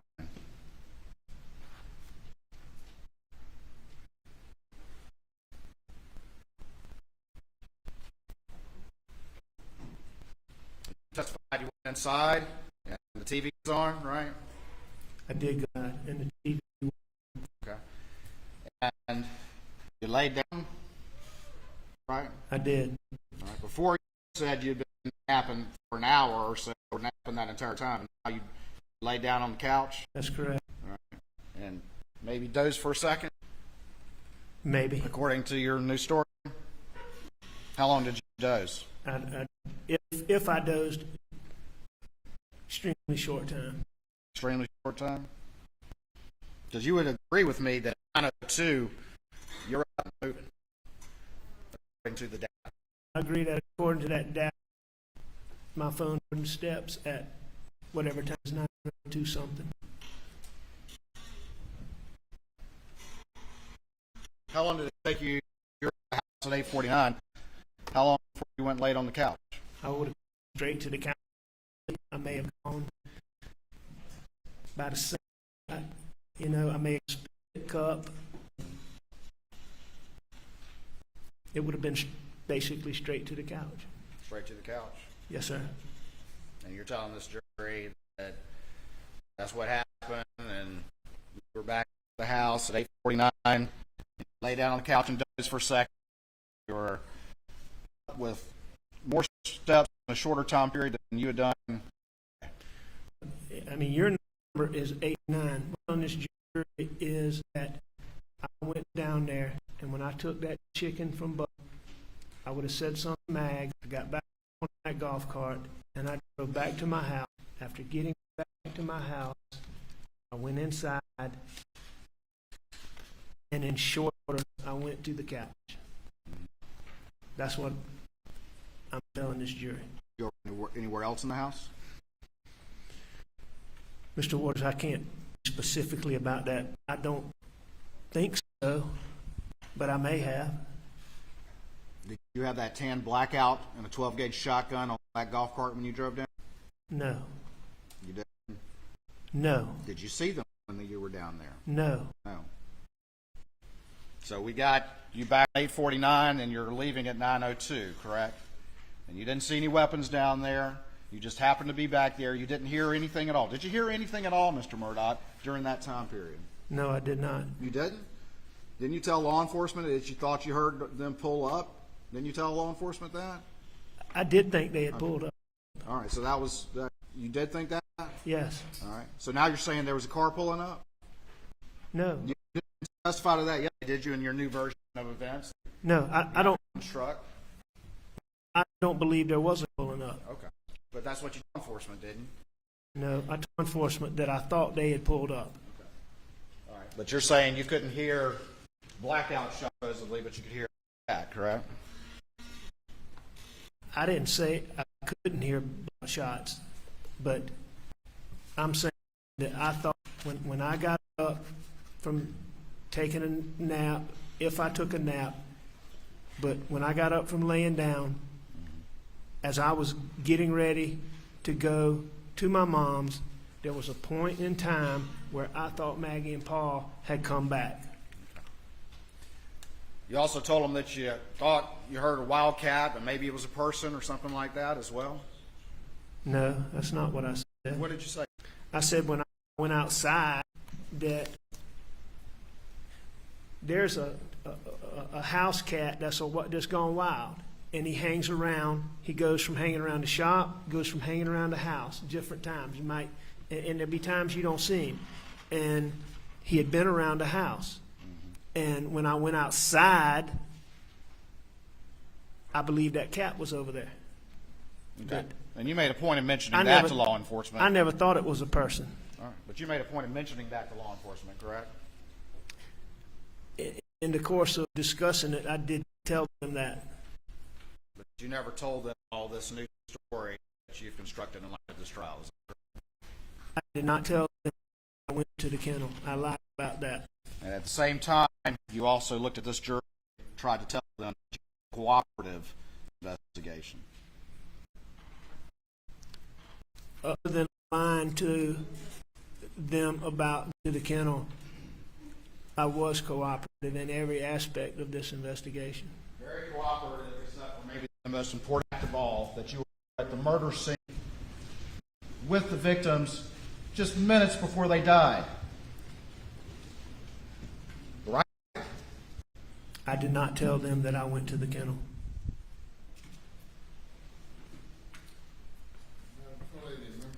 We'll take a break at this time for about 15 minutes, talking to the jury. Please go to the jury room. Please not discuss the case.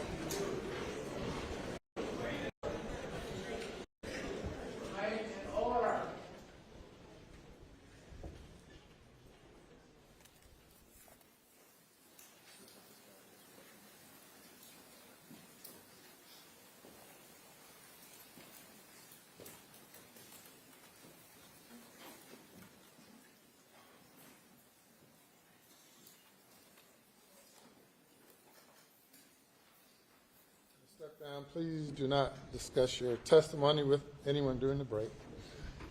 We'll be in recess for 15 minutes.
I remind everyone in the courtroom that there is to be no reaction to the testimony.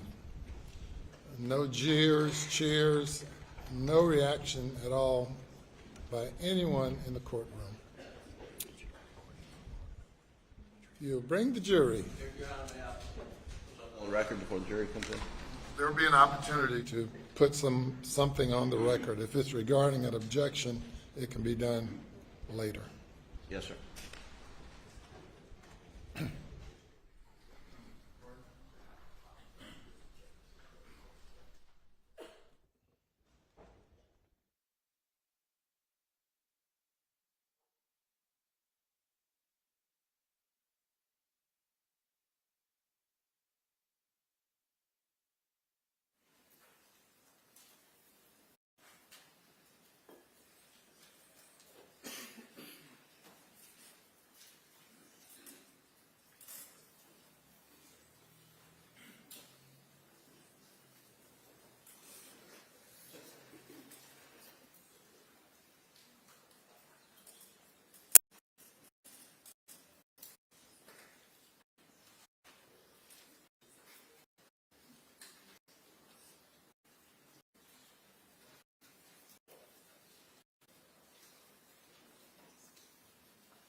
Thank you.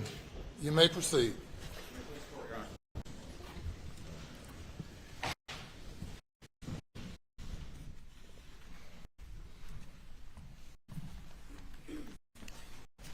When you picked up that chicken, was there any blood on it? I don't believe so. Did you wash your hands raw? At that point in time, I don't believe that I did. And when you say you were there, you said Maggie was nearby you. Is that correct? Right by me. Was she messing with the hose at all? At that time, no, she was not. Did she mess with it the entire time that you were there, according to your new facts today? While I was there, she did not touch. She was not fooling with a hose.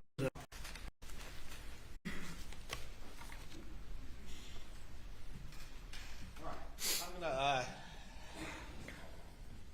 gonna move this thing along.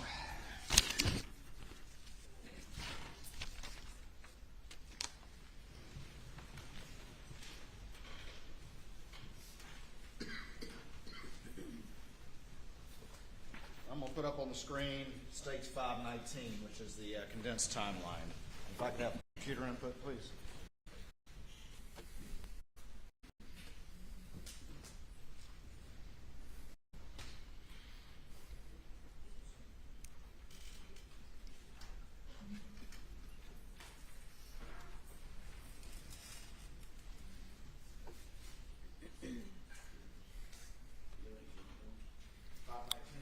It's the condensed timeline, Mr. Griffin.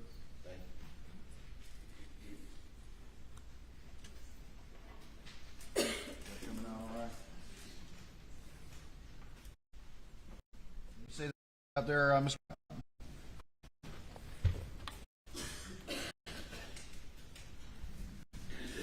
Yes. All right, I'm on 5. You see that? Child man. Yeah.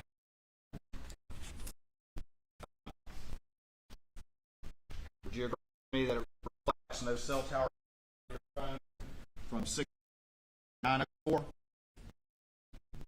I do agree with Let me ask you, with you down kills according to facts that's in today? You must not have. if this is accurate. No, sir. Is that typical for you? It is. Absolutely. Okay. Well, that's typical. And I'm going, it wouldn't, it would be usual if I was going out for any extended period of time, or if I was going even on the property, if I was going somewhere for an extended period of time, I would usually have my phone. But for me to go knowing that I'm going to the kennel and right back, that's not unusual at all. I mean, you've heard the testimony about the service. The service is terrible. You have to be in a particular spot, and you have to find a spot. So the answer is you don't know whether or not you took it down there I believe that I probably didn't based on this data. based on this, but unlike the photographic memory about other things, you don't remember whether you had your phone on you. Mr. Waters, I've never had a photographic memory, but I do not specifically remember if I had my phone that night. I do not dispute it based on this data, and that's not unusual for me. Just like you don't remember, according to your news story, the last conversation you had with Maggie. I remember my last conversation with Maggie. Looking at this screen, you have the map up there. We're on page 6, and it shows driving back at Moselle at 6:42. You don't dispute that now, is that correct?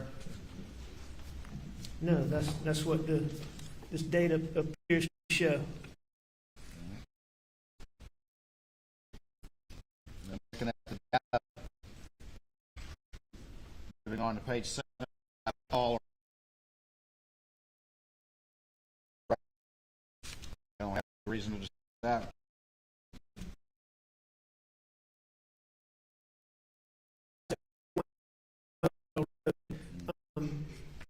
Which is the address of the shop. 57. I believe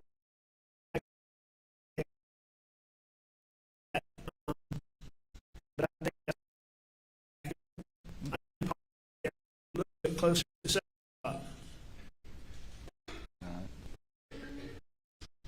You would agree, though, that's the earliest data point that reflects this present. That's what I could show. You don't dispute that. That's the point. Again, I believe he got there a little bit earlier, and I tried to look at these records to see if that could be refuted, and I believe he got there a little closer to 7 or a little bit before 7. No, that's a good point. You looked at these records a lot before you testified today, didn't you, Murdaugh? I've looked at these records other than the OnStar records that just came when they were provided to me. Sure, I've looked at them. Right here, we have some steps on your phone, 29 steps. And down at the bottom, we have 9 steps. Is that consistent when you and together? And sure, we would go to different locations on the property. Sometimes we would get out. Sometimes we'd get out, look at it, if we do things for we may out and look at the feeder, maybe other ones we go out and look at hog signs, hogs are moving. It was perfectly consistent with what Paul and I were doing that day.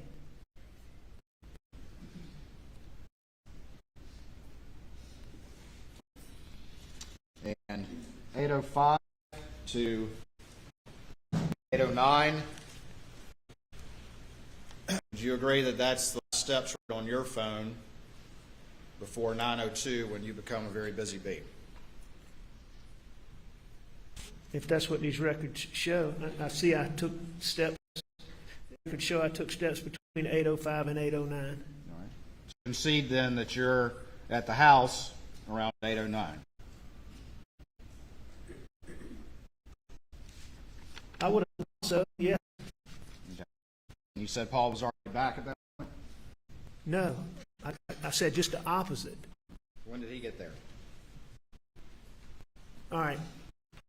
You talking about when I left the shop and went to the house when Maggie was there? Yes, before you had dinner. No, as I said earlier, Paul and I were at the shop. Maggie got home. I left Paul at the shop, and I went to the house. You were saying that I said I met Paul at the house, and that's incorrect. Paul was still down at the shop when you were at the house, correct? When I first went to the house, Paul was still, I believe. All right, and was Maggie there when you arrived at the house? Yes, I believe she was. All right. And 809 is the last steps that you have on this phone before 902, correct? What the date shows.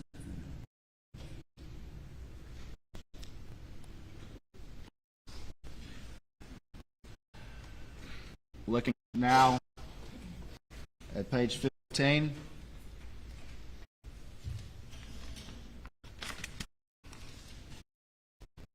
Page 14. The house is 809. These records reflect that Paul is pinging with GPS data. 808. Show Paul at the house at 8. All right. So those records don't fit with your new story that you've testified yesterday and today. Is that correct? No, I don't believe even right now, Mr. Waters, that that's right. I'm not saying what you're doing is you're taking 09 and saying that I'm at the house. I mean, that may or may not be right, but what I'm saying is that when Maggie came through, I left, and I believe that Paul stayed at the shop. Now, did Paul come right behind me? I'm not sure, but when I left him, I believe that when I left to go to the house, I believe that Paul stayed at the shop for a minute. When you got to the house, did you put your phone down? I'm sure. Did you put it in the car, in the Suburban?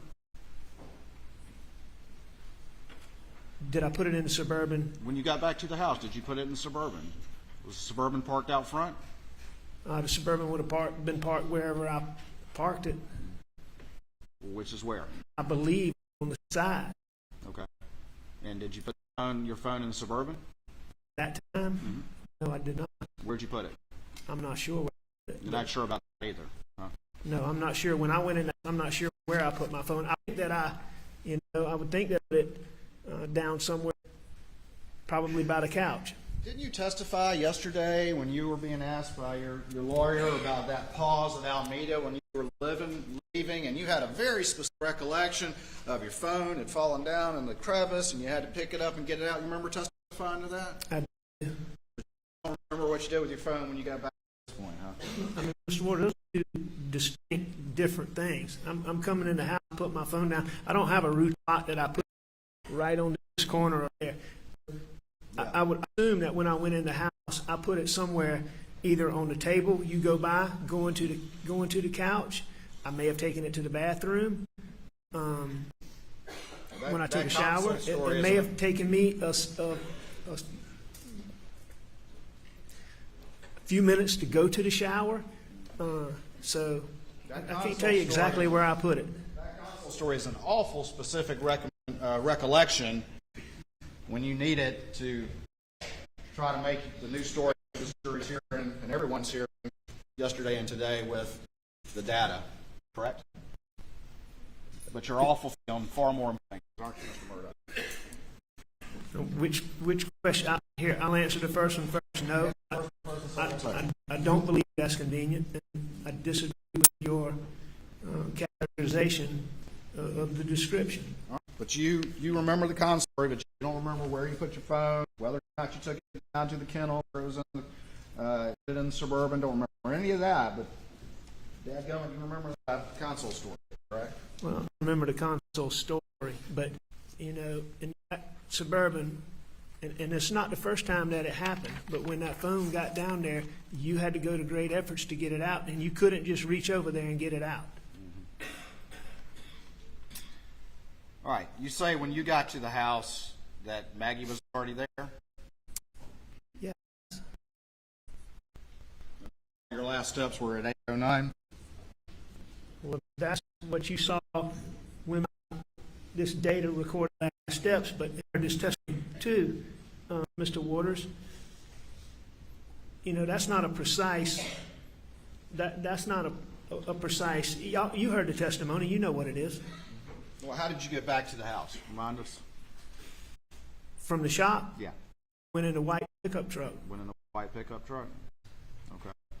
And when you got in the house, where did you go?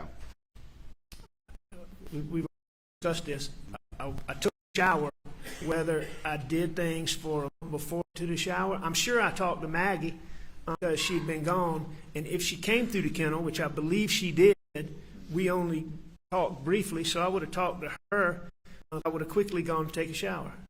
Okay.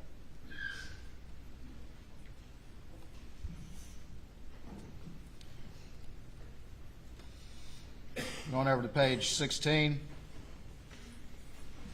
You would agree with me that the data reflects Maggie start logging steps and her phone disconnecting from the Mercedes around 8:17. I agree at 8:17. Logging steps. I don't see. I don't. You see the purple line talking about it disconnecting from the Mercedes. I and do then if see. you go I down see. to- I see where you're talking about. So yeah, I Yeah. see it. 8:17. Her phone starts logging steps. I agree with that. Okay. So would you concede that that appears to be when she arrived? No, I don't believe that's when she arrived. I believe that.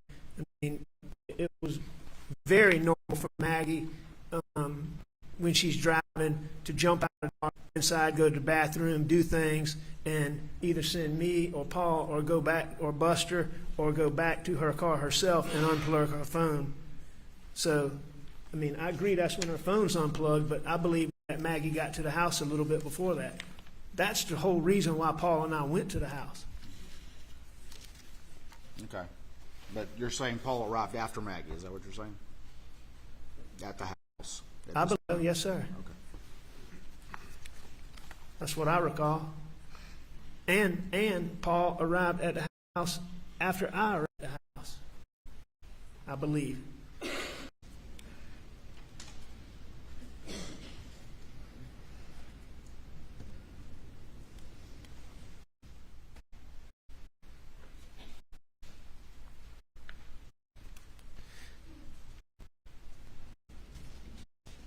And if Paul got to the house around about that same time, he wasn't inside, Maggie and I,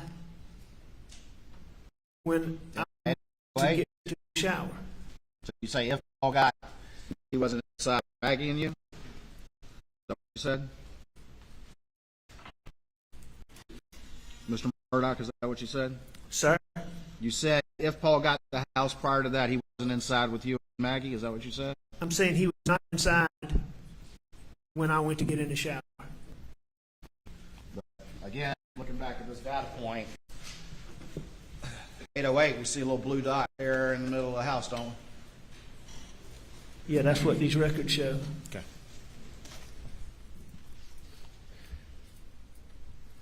And it also shows that circle that folks testified to, what the range of what it Yeah, absolutely. be within. So, I mean, it clearly could be. Look at that circle. Look at what's right in the middle of that circle. Almost like somebody drew a circle around the house, don't you agree? Yeah, I do. But also in that circle is where you would park a truck if you pulled up. All right. So, you know, and I'm not saying that he wasn't in the house at some point in time there. But when I went to get in the shower, he wasn't in the house. And he very easily could.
6, your phone finally comes to life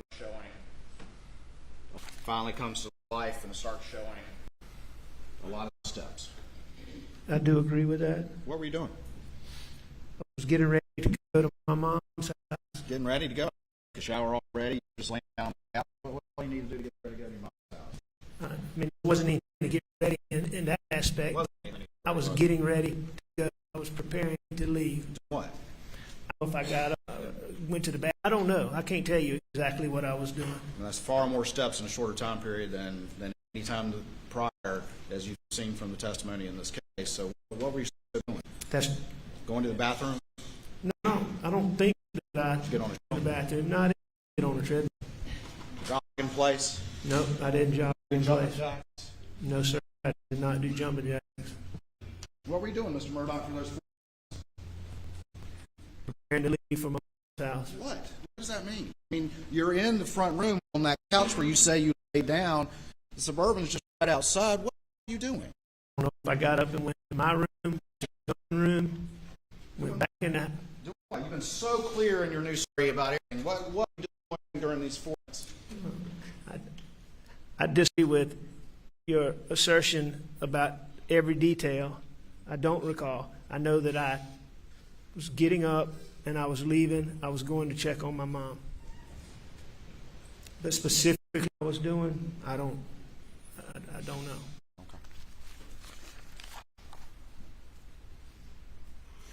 I know what I wasn't doing, Mr. Waters, and what I wasn't doing is doing anything, as I believe you've implied, that I was cleaning off or washing off guns or putting guns in a raincoat, and I can promise you that I wasn't doing any of that. Okay. Also, during this 4 minutes where you've got 283 steps, not only are you moving around a lot, but you're making a ton of phone calls. Because that in that same time period, you see this red line right here, where over that 4 minute period, all those steps were taken. That's also when you're calling, making all these phone calls, isn't it, Mr. Murdaugh? Well, I made the So were phone you running this calls. place and making phone calls? Is that what you're doing? Be allowed to answer before Mr. Waters steps on him again with another question. Please. Thank you. All right. You were making all these phone calls while you were taking all these steps. Would you concede that? Where you don't remember what you were doing? Well, I was making phone calls, and that shown here at 9:05, I called my dad. You know, I don't know that I'm taking steps like you're saying I'm taking steps. I heard the same testimony you heard, Mr. And steps recorded any number of ways. I have a specific recollection of walking around, hitting my phone like I showed, or doing whatever that makes steps. But So you were hitting like that while you were making all these calls? hang on. What I'm saying, Mr. Waters, I don't know that. I'm just giving you an example. You're saying that I'm running around taking these steps, and while I'm doing that, I'm making telephone calls. What I will agree with is that this data shows that there was 283 steps recorded on my phone. And sometime during that period, I made certain phone calls. Okay. All right. So only whatever it is recording steps, but you're also making a ton of phone calls, including missed calls to Maggie, who is 1,100 feet away, supposedly. You're using the term a ton of phone calls. Yeah. What I agree is that I made the phone calls that are listed on these call records, which, are very normal phone calls for me. Do you know why so many phone calls were missing from the log around this relevant time period when law enforcement downloaded your phone on June 10th? From my phone? Yeah. No, I don't. Did you delete them, Mr. Murdaugh? Not intentionally. Around the time of June 7th, the calls were missing, but you had nothing to do with that in June 7th and June 10th. No, sir, I did not. And I did not delete phone calls from my phone. Mr. Waters, one of the most important things in this whole thing for me has been getting this data that I believe would exist, phone calls and phone records would be part of it. I've been in enough civil cases and used phone records enough times to know that you delete a phone call from your phone, it doesn't disappear. So I can tell you, this jury, and everybody who's listening that I did not intentionally delete phone calls from my phone. Yeah, because you started talking about your former prosecutor, and lawyer doing civil cases. We went through that yesterday, and boy, busy being on the phone, and right at it at 9:02. Objections overruled. Am I a busy bee? Yeah. I am using my telephone at,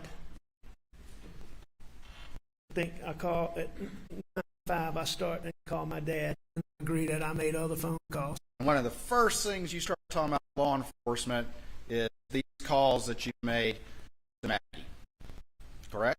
You recall that from your first law enforcement? One of the first things that I said to law enforcement, Yeah, that's one of the things about. I'm with your interview with Special Agent. I don't remember that being the first thing we talked about, but First things.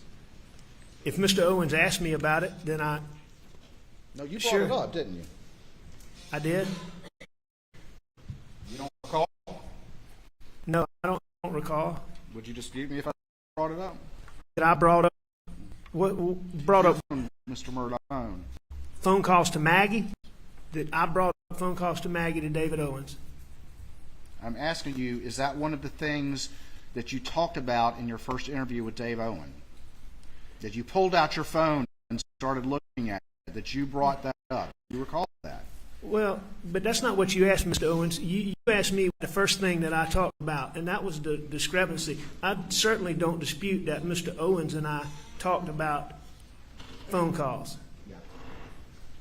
But that's not what you said, so just to be clear.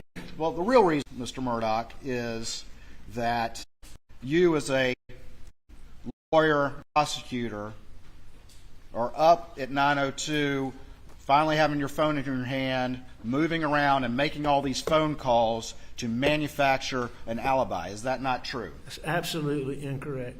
So that's just another circumstance and coincidence in this particular case. Right around the time that you lied to law enforcement about maybe one of the most important facts in the case. Comment before the question. It is an absolute fact that I am not manufacturing an alibi, as you say.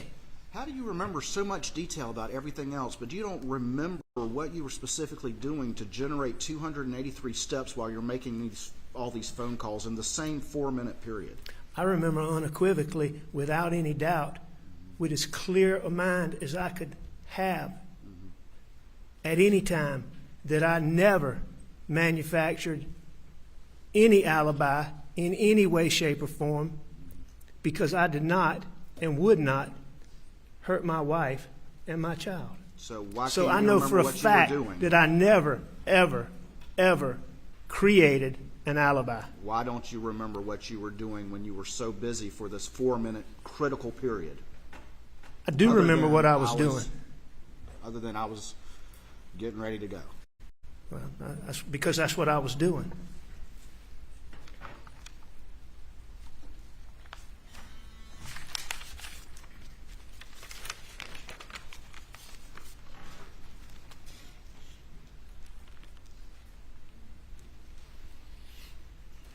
Okay. Well, let's keep going.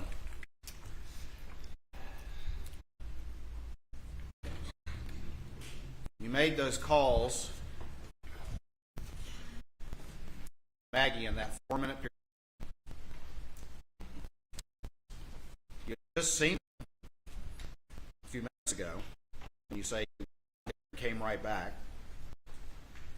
Why didn't you just take a quick little left, 1,100 yards away, and by? See why they didn't answer the call. You're obviously wanting to get in touch with them. Why didn't you go down to the kennels that were so close by? There was no reason to. I mean, Making multiple missed calls to Maggie, and she's so close and there's a driveway right there. Why do you not just go down there and say, hey, guys, I'm heading over there? It wasn't important to do that. Me making those phone calls is simply me letting, I believe I called Maggie and I called Paul, but that's simply me just letting them know that I'm leaving for a minute, I'll be back. The fact that they don't answer is not unusual at all. Now, it is odd, it is unusual that they never call me back. But at that moment, the fact that there's a missed call, when I know they're on the property, I mean, that doesn't even register at all. That's perfectly normal to try to call somebody who's on the property and not be able to get them. And as far as not going down, there was no sense of urgency. Maggie was with Paul. You know, she should be as safe as she could be.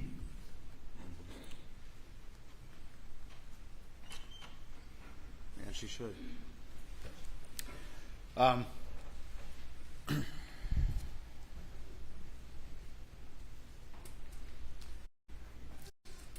Did you talk with Maggie about going to Alameda or at the kennels? Did you talk with Maggie about going to Alameda during supper? I know we had talked about it. I had talked. I don't believe we talked about it at supper, but we may have. I know that I had talked about that I was going to go over there, and then I decided that I wasn't going to go over there. So what was your conversation at supper? Tell me specifically, if you could, please. About going to Alameda. I can't tell you that we specifically talked about it. The only thing that I can tell you we specifically talked about at supper was Paw Paw. All right. And what was the conversation?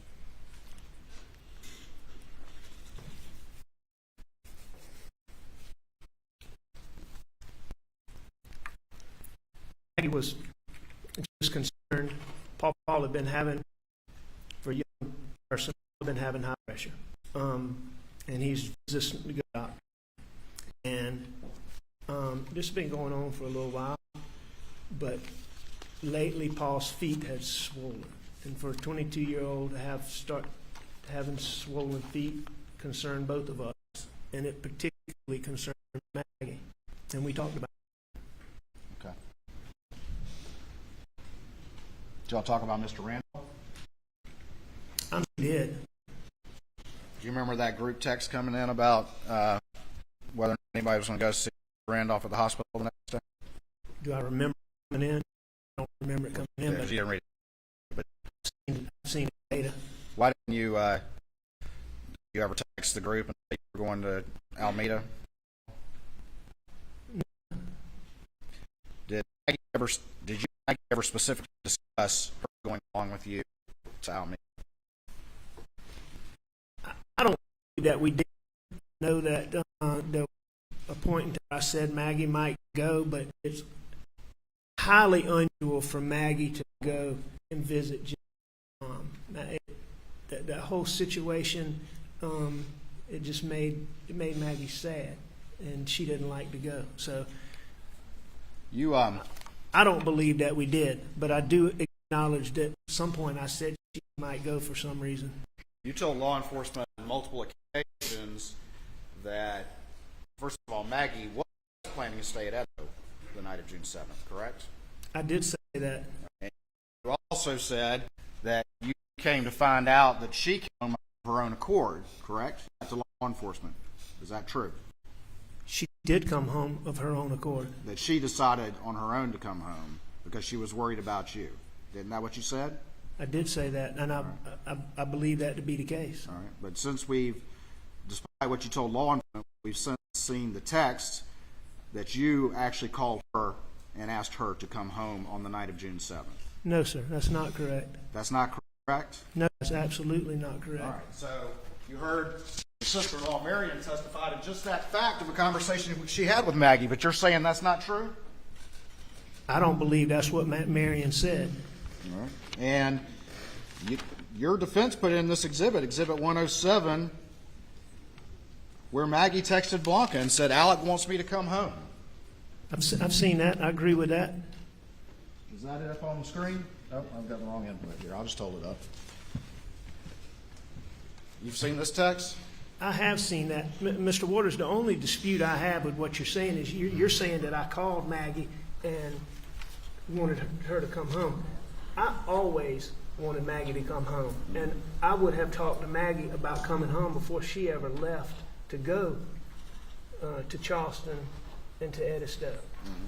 And I can tell you this, and I didn't realize this at the time, but I realize it now, that Maggie was already undecided about, now I didn't know this, but Maggie was already undecided about staying at Edisto. I can promise you that, because Bubba and Grady were in their kennels, as y'all well know, that night. That day, if Maggie was certain that she was spending the night at Edisto, at a minimum, Bubba would have been with her, and probably both dogs would have been with her. It was very unusual for her to spend the night anywhere without one of us or those dogs. So you're that saying, tells me that when she left that morning, she was already seriously thinking about coming back. so you're saying that you never called her and had a conversation that day asking her to come home, specifically on the night of June 7th, 2021. Maggie and I had a couple of phone conversations that day. What I'm telling you is that before she left, no, I don't believe we had a phone call about that. We may have discussed it during the phone call, but I didn't make a phone call to her to ask her to come home. I had already told her I wanted her to come home. I always wanted her to come home. You heard Marion say that too, that I always wanted Maggie with me. Maggie thought enough of it to talk about it with Marion, didn't she? The fact that I wanted to come home? Correct. Well, sure. I mean, that's what Marion said. So you're denying that you called Maggie and specifically asked her to come home that night? I didn't make a phone call to Maggie to ask her to come home that night. I asked Maggie to come home long before she ever left. And I probably asked her again each time I talked to her, but I didn't make the phone call specifically for that, as you're saying.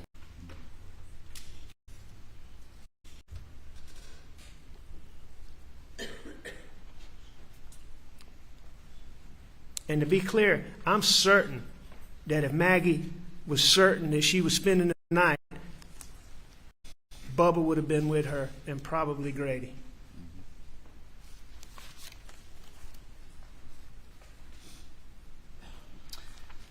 All right.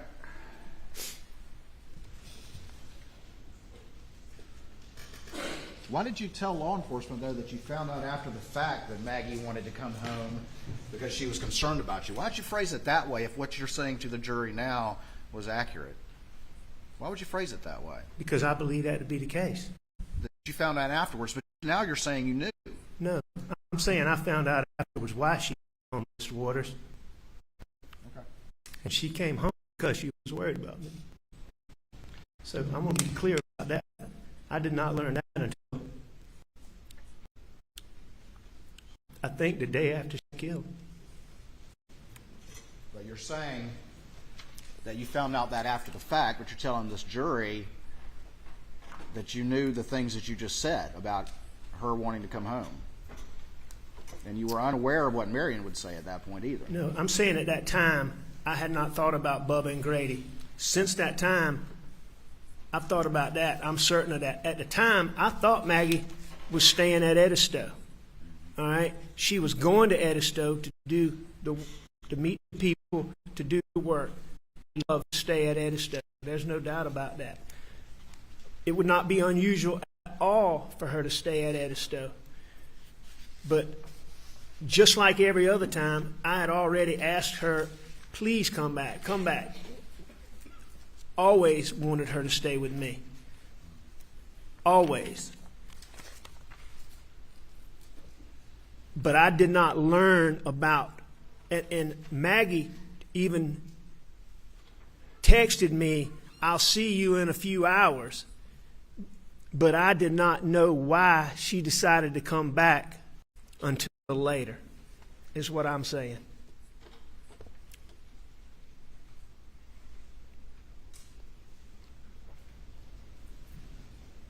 And I learned it from Blanca. Blanca actually showed me the text that she sent her talking about being worried about me.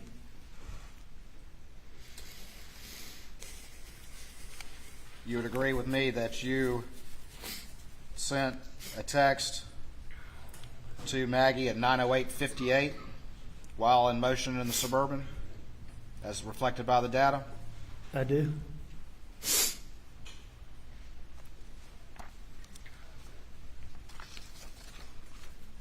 Which was because I couldn't reach them by the telephone, and I wanted them to know where I was. Okay. Which is what we do. And you got to Alameda around 9:22? I believe that's correct. No, I don't have any reason to dispute that.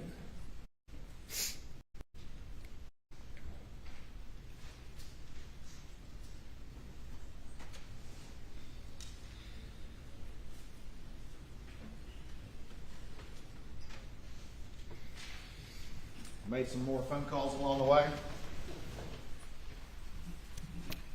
I did make more phone calls along the way while I was riding.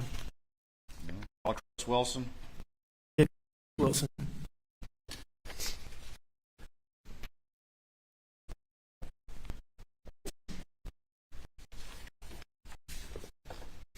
Had a short conversation with him? Is that right? I did have a conversation for however long the record show. About 131 seconds. That sound about right? If that's what the record show, 2 minutes. Called brother, John Marvin, for about 106 seconds, including connection time. Is that about right? That does sound about right.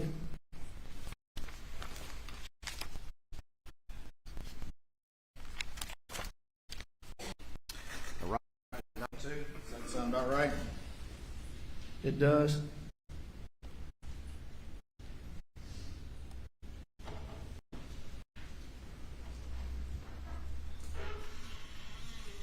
And then at 9:24, you call.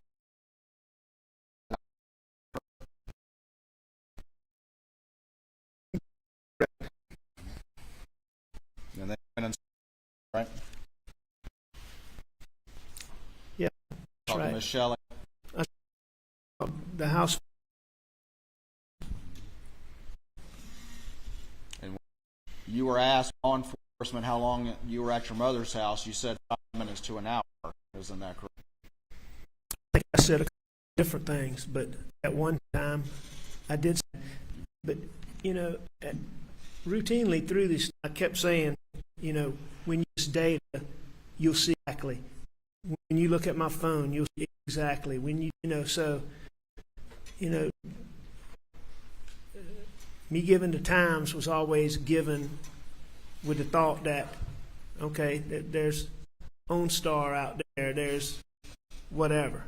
But when you had a conversation with Miss Shelley after the fact, you actually asked her to say that you were there longer than 20 minutes. You know, I heard Shelley's testimony. I believe Shelley to be a person. I wasn't trying to end Shelley on any particular length of time because at the beginning of this, I believed that data would show what data would show. And for me or her to say something when my OnStar is going to show something different just doesn't make any sense. So, you know, I can't answer that. What my recollection is that I told Shelley that law enforcement would be talking to her. We may have discussed how long I was there. At that point in time, I thought I was there 45 minutes. I may have said I was here 45 minutes, but, you know, I can't tell you. All right. And that's the same thing that Blanca testified to, that you talked to her about the clothes that you were wearing. It made her uncomfortable, correct? Ask that question again?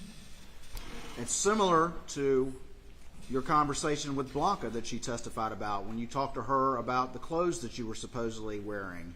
And it What's, made her feel uncomfortable. Do you remember that testimony, sir? what's similar to that? Well, that you're talking to both of these individuals about their testimony in a manner that's inconsistent with what they know. No, I don't think your assertion is accurate. You have to understand this.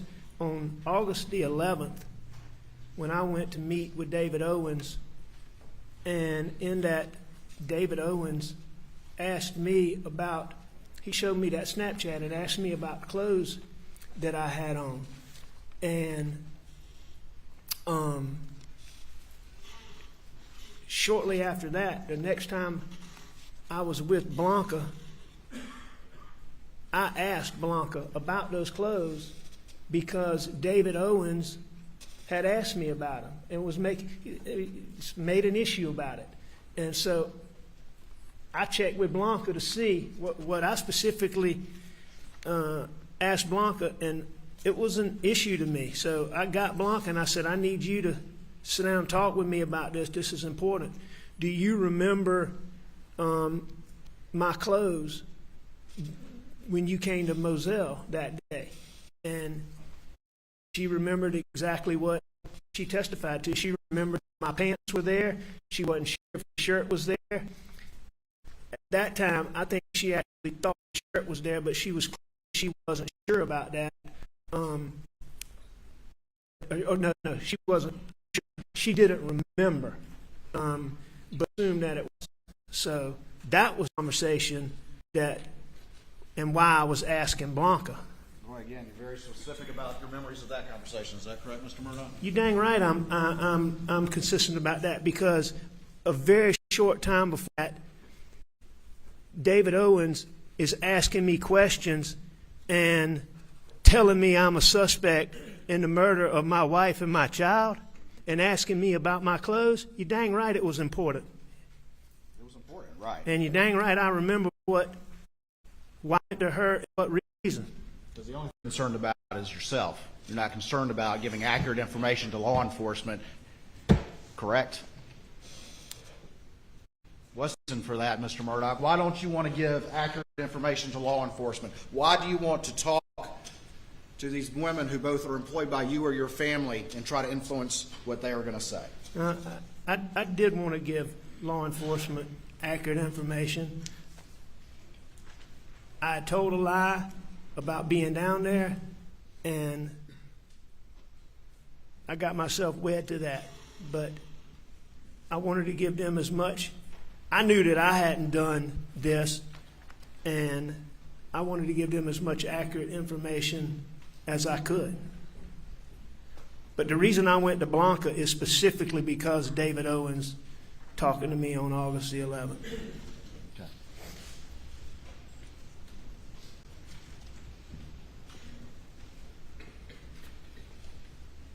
You can see that you're underway about 9:42, heading back.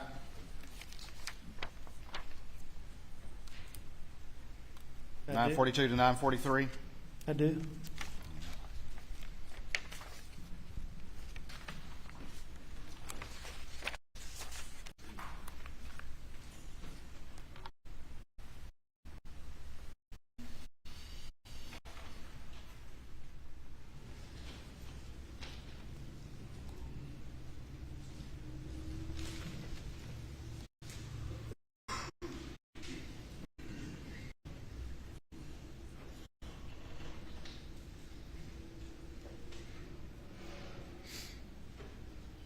Turned on Moselle about 10:01.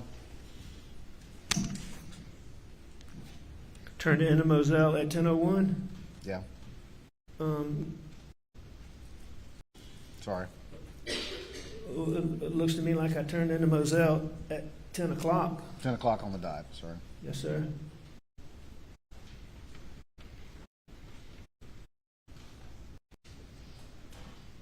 At the house at 10:05. Yes, sir. And then that's when you went back to the kennels after you came back from Alameda, correct? I went to the kennel after I went to the house. I went from Alameda to the house to the kennels. We got to the scene. You got out of the car, according to what you told law enforcement repeatedly, and went and checked the bodies, correct?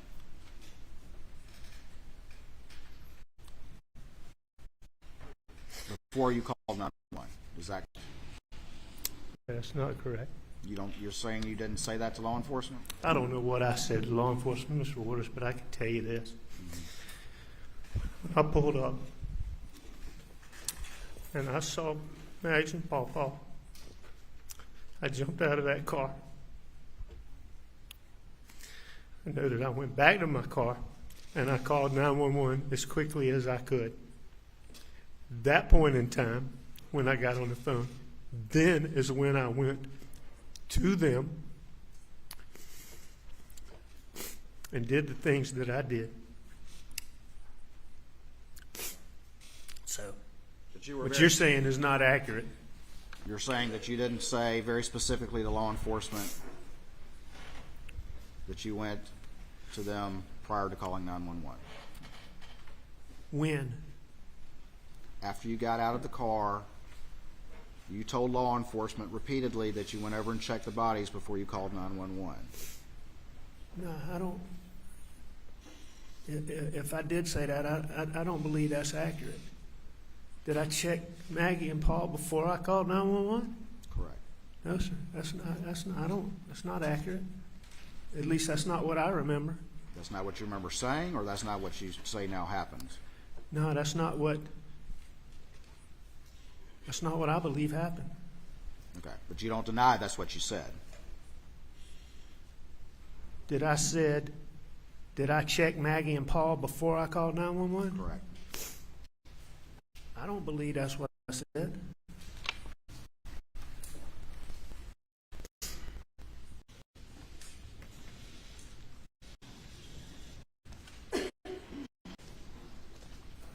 Now, I know I checked them, but I don't believe I checked them before I called 911.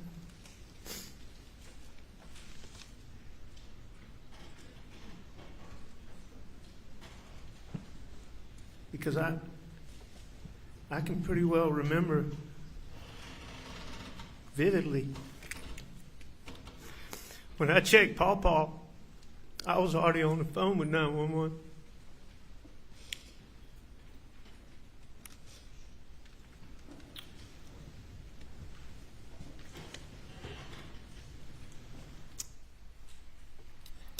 Looking at this data,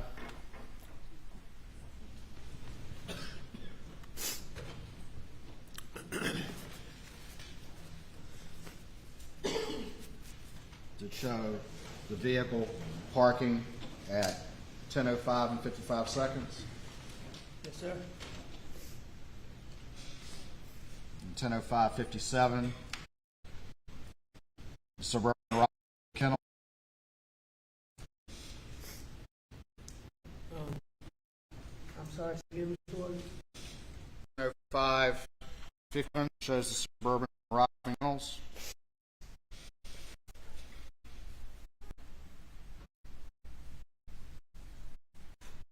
Okay. The 911 call was at 10:06:14, Okay. just about 20 seconds later. You agree with that? I think that sounds right. Yes, sir. I mean, that makes sense. It goes back to what I'm saying is I pulled up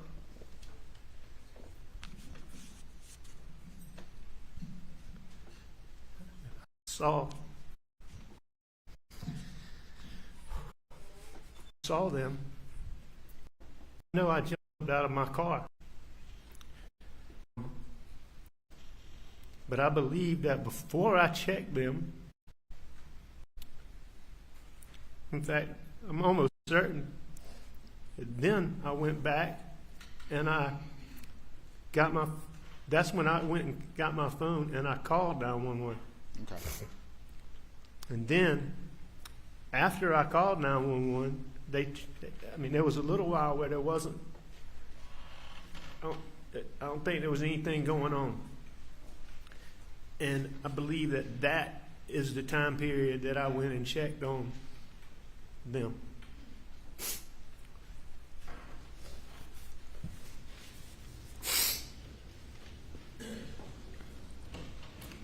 I don't want to belabor this point, but that what you're saying here today, now that we have this data, that's not exactly how you expressed it to law enforcement in your prior statements. Is that correct? So I disagree with that. I totally disagree with that, Mr. Waters. Will you point to what you're talking about? Sure.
All right, sir.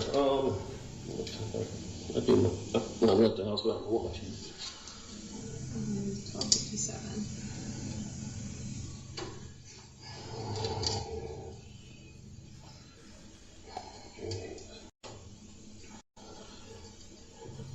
All right, Miss Murdaugh, state your full name for me, please. Richard Alexander Murdaugh.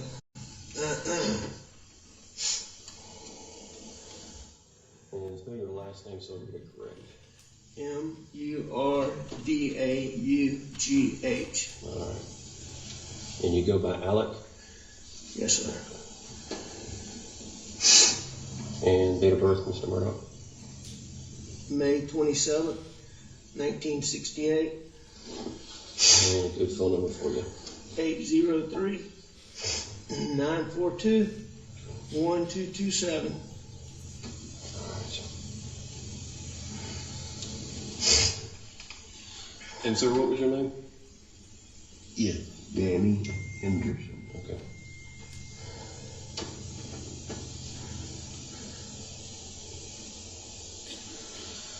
All right. As I stated, I'm David Owen, in Lower Rutland with Colleton County. I'm misled. I hate to have to do this. I but- understand. yeah, I totally yeah, understand. yeah. So you don't have any problem Yeah. with it. So, just start at the top, take your time. Like when I came back here, I pulled up and I could see him, and I knew something was bad. I ran out. I knew it was really bad. And my boy over there, I could see it was.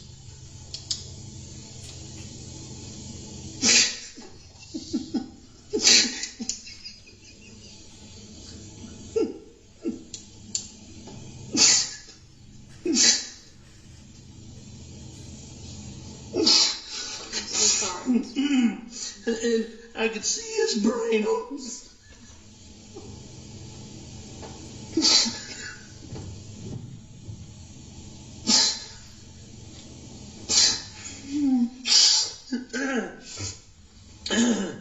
And I ran over to Maggie, and actually, I think I tried to turn Paul over first.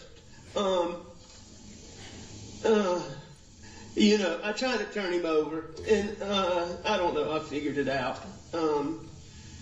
his cell phone popped out of his pocket. I started to try to do something with it, thinking maybe, but then I put it back down really quickly.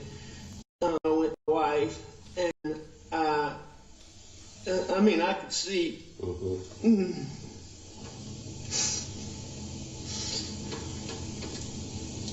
Did you touch Maggie at all? I did. I touched them both. Okay. I tried to take, I tried to do it as limited as possible, but I tried to take their pulse on both of them.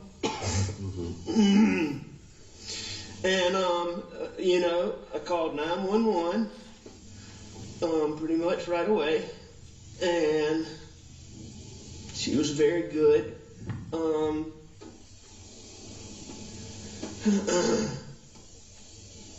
I talked to her. I told her I was going to get off the phone to call some family members. I did that.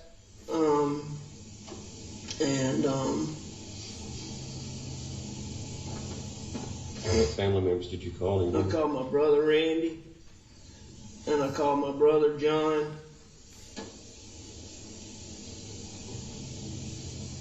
And I tried to call a little boy, a real good friend that's right around the corner from here, but I didn't get him.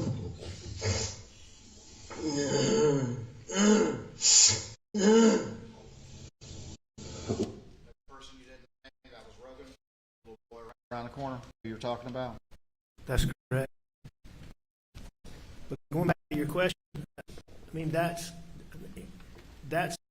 the way I remember it, what I said right there. And, your question about did I do these things before I called 911, that's not what I said then. And that's not what I remember now. Okay. So you're saying now that you went out, you checked, you came back, your phone, and that's when you called 911? I'm saying that now. I am saying that. To me, that's what I said. I told her I come on one way. There was no time to do the things that I'm talking about doing in the time between getting there and calling 911. When you talked about calling Rogan, and you said that he lived right around the corner, correct? That's correct. But Rogan wasn't in there at the time. That's the whole reason the cash was at your kennel, right? You knew that. Well, Rogan was staying in a lot, but he was home a lot too. I didn't know where Rogan was on a daily basis. About keeping his dog cash at the kennels when he was staying with a friend and working down in Buford? Yes, he had asked that. But that had been some time before. I didn't know.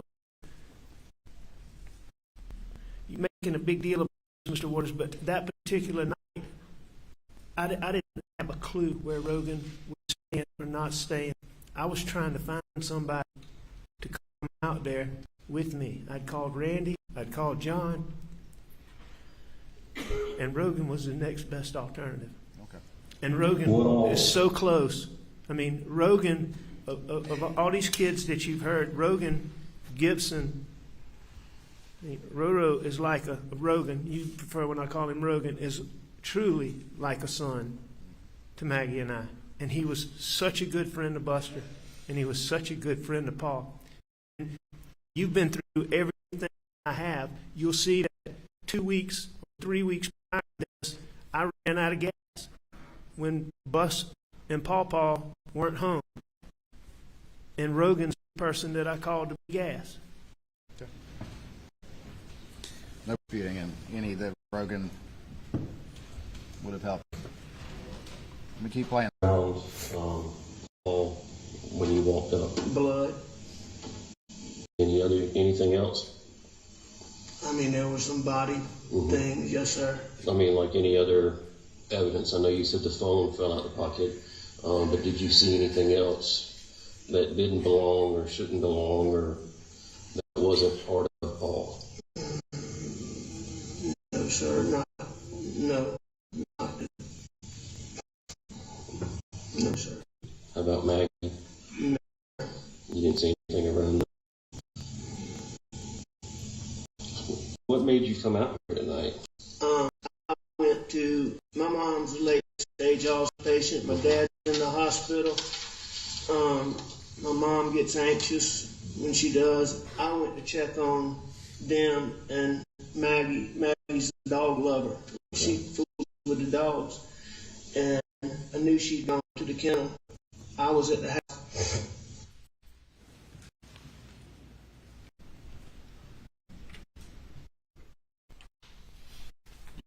That in the wake of this, you didn't know what you said to law enforcement. That was what you said. No, I mean, the law enforcement. There's a lot of things, and looking back at this video for one, the 911 call for one. I mean, there's a lot of things that I didn't remember.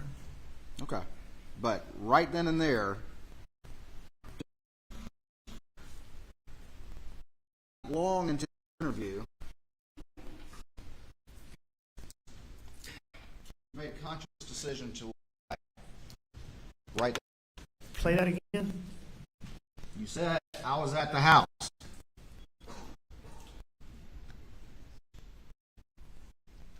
And I knew she'd go to the kennel. I was at the house. I left. You want me to back it up some more? Well, Yeah, we can keep listening to it. Anything about now? What made you come out here tonight? I went to, my mom's a late stage Alzheimer's patient. My dad's in the hospital. My mom gets anxious when she does. I went to check on them and Maggie. Maggie's a dog lover. And she fools with the dogs. And I knew she'd gone to the kennel. I was at the house. Hear it again? No, sir, but I don't. Right there. This is early into an interview. Sitting in the front seat, correct? Didn't make a lie. I don't believe that. I don't believe that was lying at that point. Okay. Tell me why not. Because Maggie had gone to the kennels and I was at the house. Okay. So you think you were being, that's not a lie at that point? I don't. That At what point did you decide to lie? I'm not sure, but it was that. Was it in this interview? I believe that it was. Okay. Was this interview where you're sitting in the front? It is. You're not in custody, correct? I'm not in custody. They're giving you water, letting you chew tobacco, treating you politely, correct? They were treating me very politely. What was it that clicked? So you said it's in this interview that it clicked that I'm gonna lie about the most important fact that I know? I'm not sure exactly when in it that I lied, decided to lie, but I believe it was during this interview. I believe all those things that I talked about, you know, those things that had gone on, the things that people had said to me about don't talk to anybody without a lawyer. Partners all told me that, or a lot of my partners told me that. My dear friend, Chief Alexander, was one that said that. I overheard, I believe Sheriff Hill, I'm not positive, I overheard him tell, I believe Mark Ball or Gray Holmes, don't let him talk to anybody without a lawyer. And what I believe is that based on my distrust of SLED and getting in that interview, and I'm not positive about this, but I believe when he asked me, you know, about my relationship with my wife and my son, I believe that's when I decided to lie. You But also I'm not left positive. out when you had the GSR too, because that's what you testified to yesterday. That certainly contributed. And your dope paranoia too. You said that as well, correct? Well, those things are what triggered the paranoia that started as my addiction evolved. And so you're an experienced lawyer and you've been a prosecutor, and you took the advice of your law partners that you should have a lawyer there, as you read that as, oh, I should lie. That's not an accurate Because that's not what statement. that means, is it, Mr. Murdaugh? Well, that's not an accurate statement, what you just said, Mr. Waters. I just repeated what you said. It was one of the factors was your law partners. Now you're blaming Sheriff Hill and Greg Alexander told you to, that you needed a lawyer before you talked to police, and you took somehow as meaning I lie? A lawyer and a prosecutor? No, you said, Mr. Waters, but How am I mischaracterizing it from your perspective, Mr. Murdaugh? Because I think isn't that what you heard? Isn't that what you just said? Excuse me. no, sir, that's not what I said. All right, So, well, say it again. I believe those guys were trying to help me. I believe they cared about me. I believe they thought that I was in a condition such that I shouldn't talk to anybody. I mean, those guys had to prop me up, help me get myself together just to be able to go talk to David Owens. I mean, they were trying to help me. But before that, that was just one of the many things that I believe led to that situation sitting in there where those paranoid thoughts came to me. Them talking about not talking to anybody without a lawyer, Brian Murdaugh checking my hands, the fact that I got a pocket full of pills in my pocket. I was the person who found Maggie and Paul. My distrust for SLED. All of those factors combined and made me decide to lie. I also know him asking about Maggie and Paw contributed to that paranoia. All I'm saying is, I'm not disputing that I lied. I'm just saying at this point, you're saying I made a conscious decision to lie here, and I'm saying I don't think I made a conscious decision right there. Lighter. I believe so. Had you already had your GSR done at this point? Yes, sir. Okay. I had. And you'd already talked to your law partners and heard Sheriff Hill. Now you're blaming him and I'm not- blaming no. Chief Alexander now as well for your lies. No, sir, Mr. Waters. You I'm just not, added that one. You didn't say that yesterday. You just added that one. Be given an opportunity to answer the question. Objection. You can finish your last answer. Mr. Waters, I'm not blaming anybody. I accept full responsibility. I did. What I'm saying is what I believe contributed to me doing that, and the reason why I did that. I think those folks were trying to help me, so I don't blame them. I think they were worried about me. Okay. I don't dispute that, but you're saying you took that advice as I need to lie. What you're doing is you're isolating one single I'm thing. not isolating anything. I've mentioned all the factors. You've added some ones, but I mentioned all the factors that you're blaming for No, your sir. decision to lie. That's not what you did. What you asked me is, you said I took my partners telling me not to talk to somebody without a lawyer as a reason to lie. That's an accurate statement. That was one of the factors that went into a series. decision to lie. Hang on, Mr. Waters. A series of events, all right, that caused me to have paranoid thinking, all right, and then I lied. All right. But at some point it happened during this interview that you crossed over. You're saying that you came into this interview intending to be fully disclosing to everything, and something happened in this interview that sent you over the edge. You said, "Hey, lie about the last time I saw my wife about a lot of stuff before you met." Certainly didn't go into that interview, I believe, intending to lie. Mr. Waters, I wasn't capable at that point in time of planning anything, thinking through anything. So somehow during this interview, all of a sudden, this came to you to plan and do that. When I got to thinking in that paranoid way, that Emily, as I said, I mean, I could take a deep breath and make it go away. I never had a situation where it was more than a matter of seconds. That night, after all those things had happened,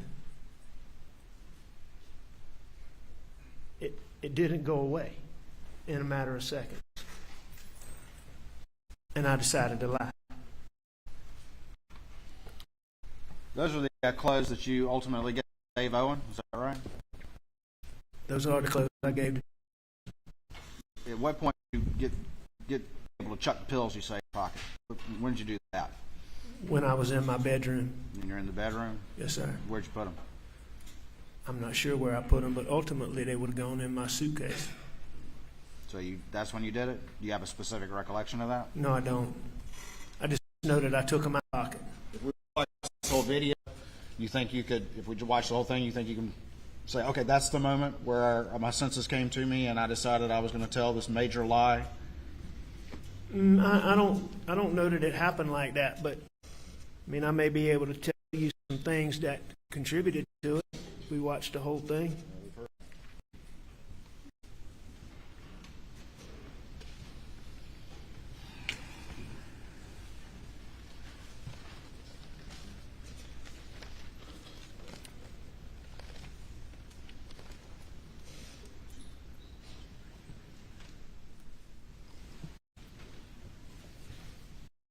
I just want to be clear, though.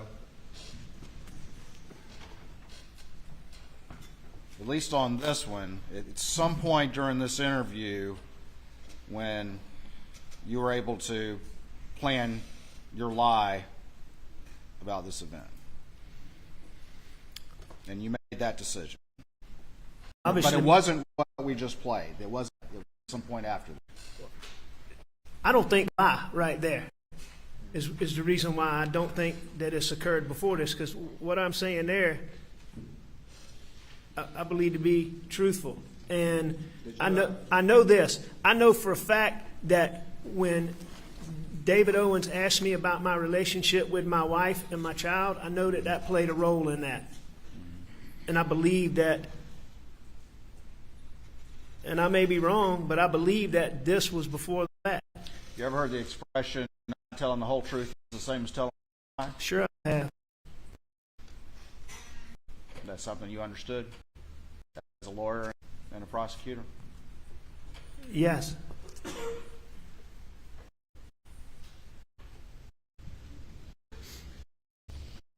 All right.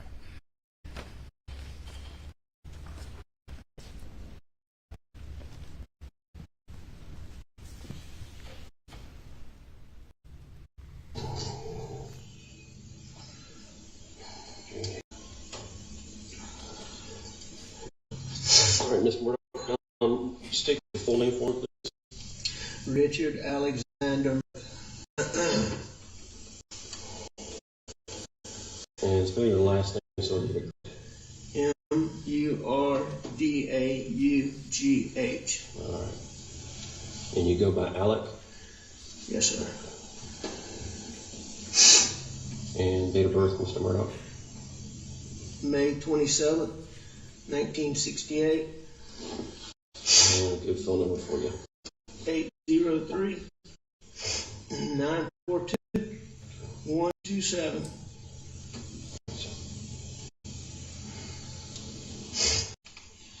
And sir, what was your name?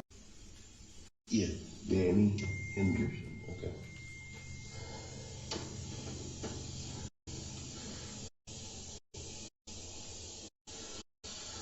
All right. As stated, I'm David Owen, and I'm Heartland with Colleton County. I'm with Slick. I hate to have to do this. I understand. I totally Yeah, understand. yeah. So you don't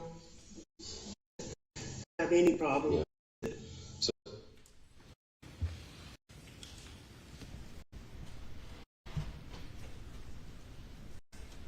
You had decided to lie there, correct? I don't believe so. You told David Owen that you understood that he had to ask questions and you did what you needed to do, correct? That is what I told him.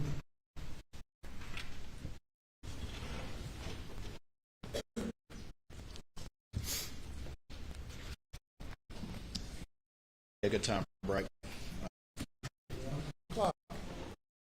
Gentlemen, addressing the jury, we'll break till 2:15. We'll go to the jury. Please do not discuss the case.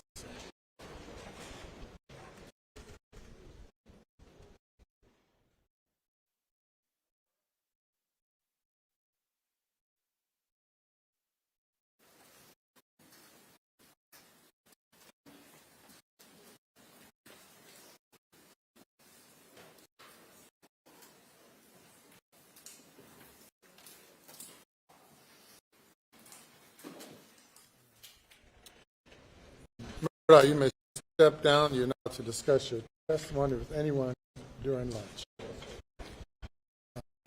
Mr. Griffin, I feel it's a matter you place on the record when we reach.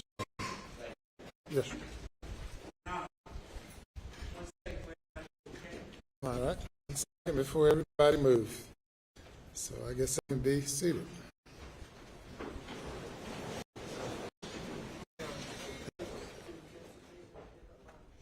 Sure.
We'll be in recess to 1:15.